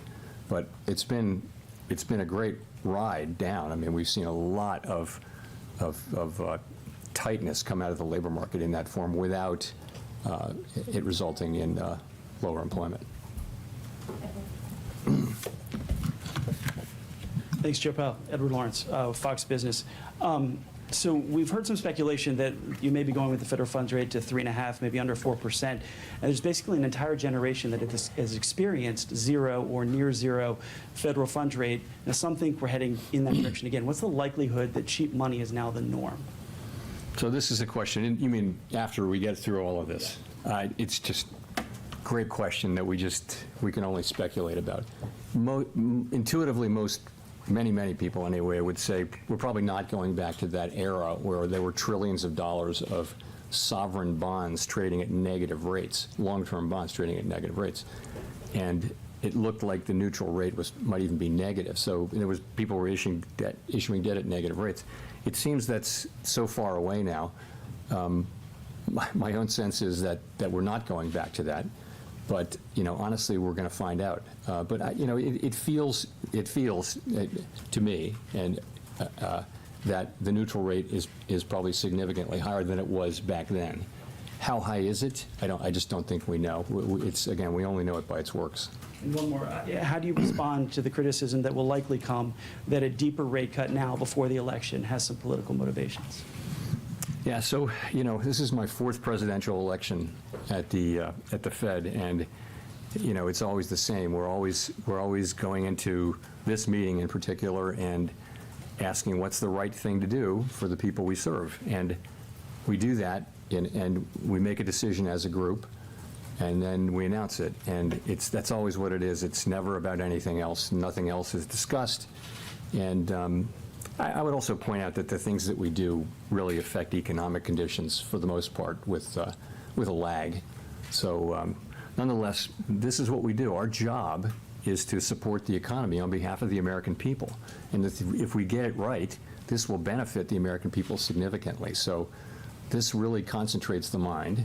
And it's something we all take very, very seriously. We don't put up any other filters. I think if you start doing that, I don't know where you stop. And so we just don't do that. Jolene. Thank you, Chair Powell. I'm Jolene Kent with CBS News. My first question is, very simply, what message are you trying to send American consumers, the American people, with this unusually large rate cut? I would just say that, the U.S. economy is in a good place, and our decision today is designed to keep it there.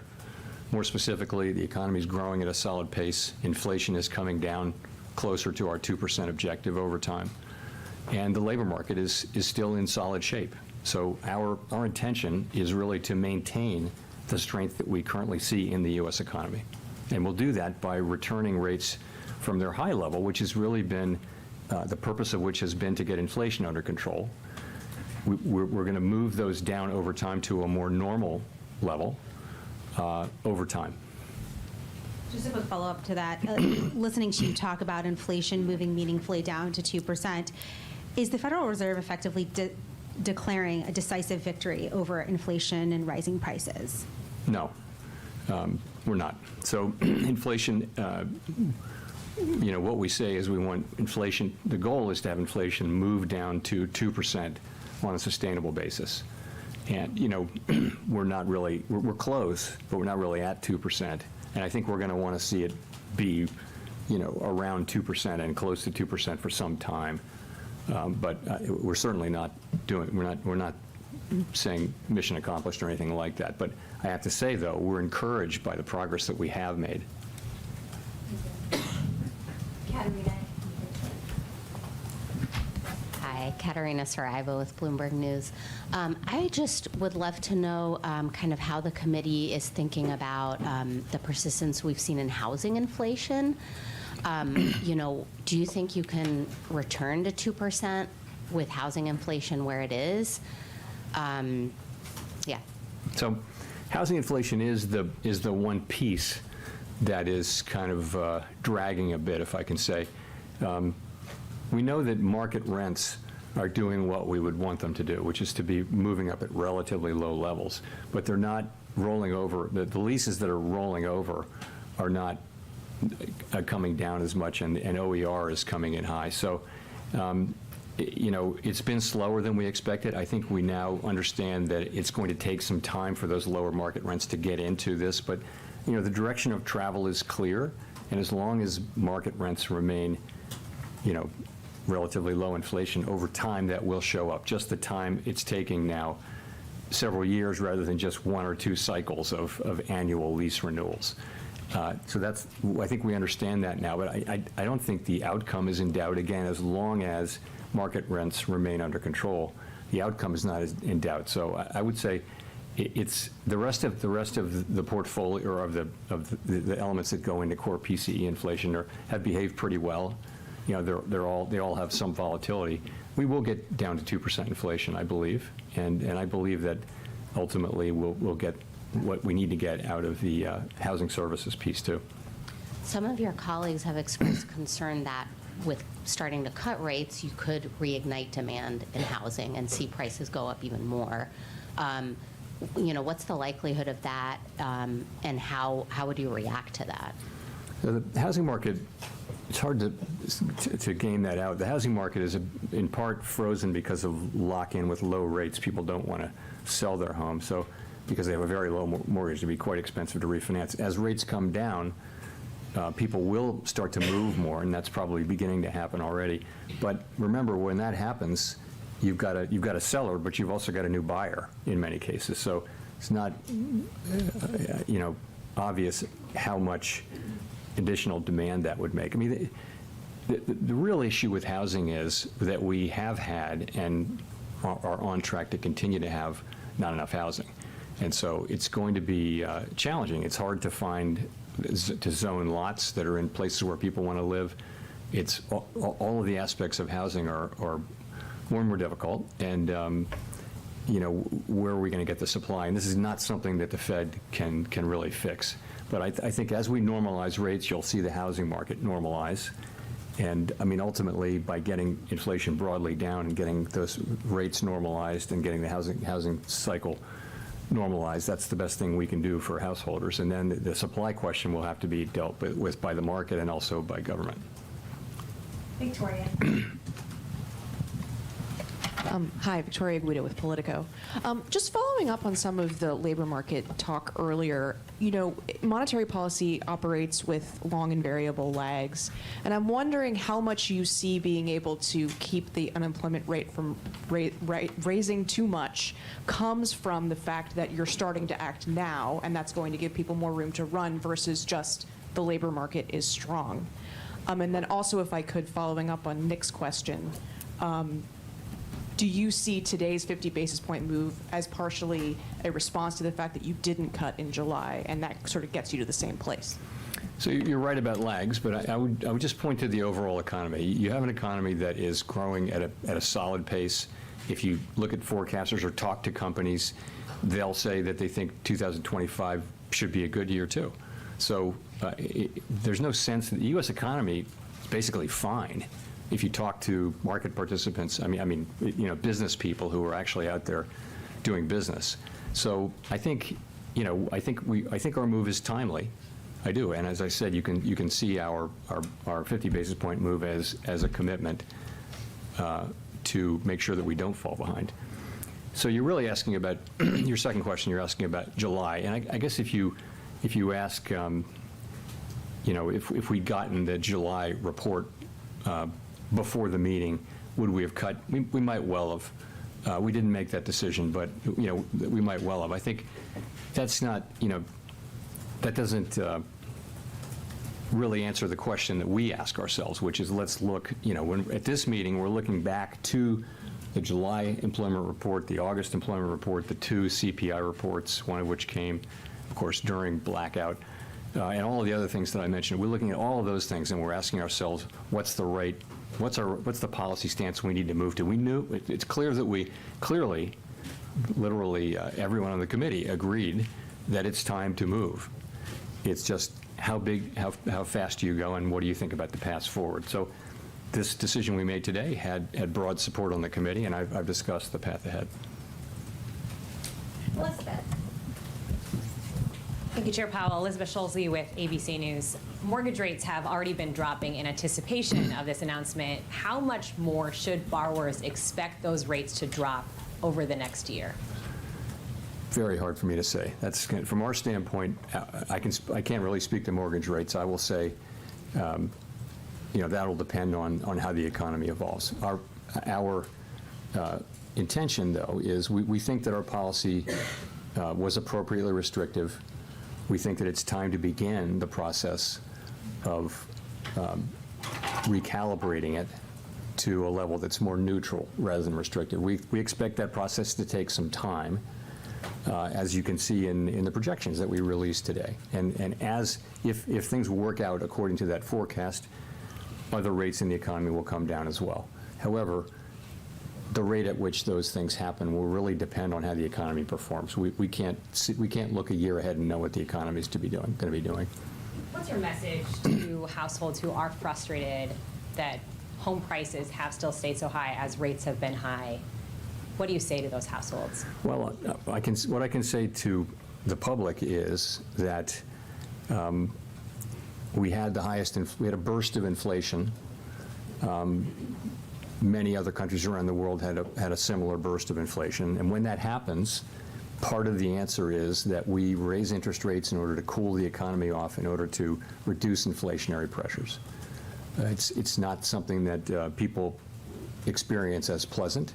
But at the end, what you get is low inflation restored, price stability restored.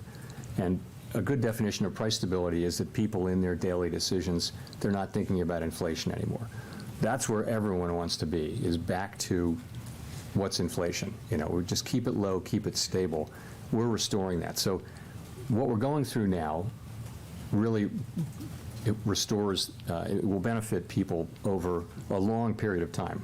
Price stability benefits everybody over a long period of time just by virtue of the fact that they don't have to deal with inflation. So that's what's been going on, and I think we've made real progress. We don't tell people how to think about the economy, of course, and of course people are experiencing high prices as opposed to high inflation, and we understand that's painful. Greg.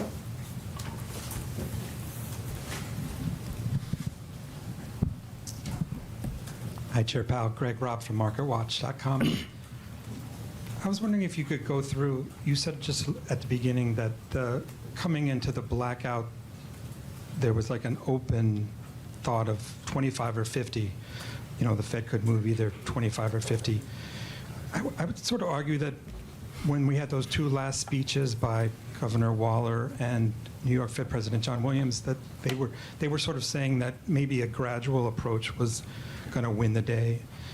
I mean, I sort of want to ask a 7-part question about this, but I mean, could you talk, would you have cut rates by 50 basis points if the market had been pricing in like low odds of a 50-point move like they were last Wednesday? You know, after the CPI number came out, it was a really small probability of a 50-point cut. Does that play in your consideration at all? Just talk a little bit about that. Thank you. We're always going to try to do what we think is the right thing for the economy at that time. That's what we'll do. And that's what we did today. Simon. Thank you, Chair Powell. Simon Rabinovich with The Economist. You've mentioned how closely you're watching the labor market, but you also noted that payroll numbers have been a little bit less reliable lately because of the big downward revisions. Does that put your focus overwhelmingly on the unemployment rate? And given the SEP projection of 4.4 basically being the peak in the cycle, would going above that be the kind of thing that would trigger another 50 basis point cut? So we will continue to look at that broad array of labor market data, including the payroll numbers. We're not discarding those. I mean, we'll certainly look at those, but we will mentally tend to adjust them based on the QCEW adjustment, which you referred to. There isn't a bright line. It will be, the unemployment rate's very important, of course, but there isn't a single statistic or a single bright line over which that might move that would dictate one thing or another. We'll look at each meeting, we'll look at all the data on inflation, economic activity, and the labor market, and we'll make decisions about is our policy stance where it needs to be to foster over the medium term our mandate goals. Yeah, so I can't say we have a bright line in mind. Matt Egan. Thanks, Chair Powell. Matt Egan from CNN. I know that you discussed earlier how the Fed does whatever the right thing is and nothing else factors in. But in general, can you talk about whether or not you believe a sitting U.S. president should have a say in Fed decisions on interest rates? Because that's something that former President Trump, who obviously appointed you, has previously suggested. And I know the Fed is designed to be independent, but why? Can you tell the public why you view that so important?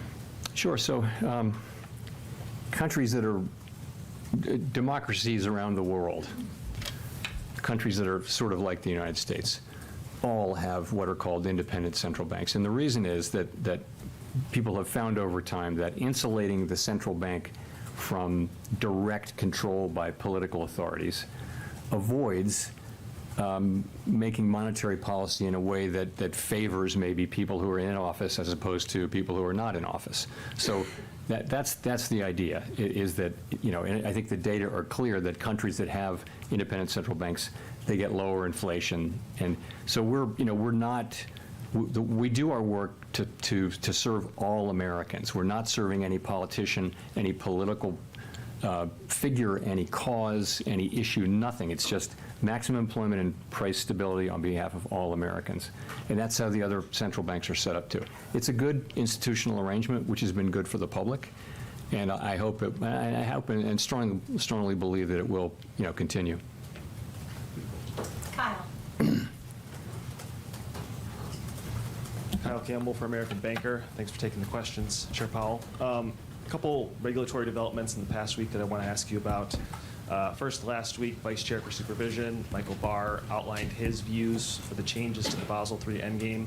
I'm wondering if you are in alignment with him on what those changes should be, if those have support on the board in a broad way that you're looking for, and if you think the other agencies are also fully on board with that approach. And then yesterday, other banking regulators. You know what? Hold the second question. Okay, sure. We'll give you the second question. So, the answer to your question is that yes, those changes were negotiated between the agencies with my support and with my involvement, with the idea that we were going to repropose the changes that Vice Chair Barr talked about, and then take comment on them.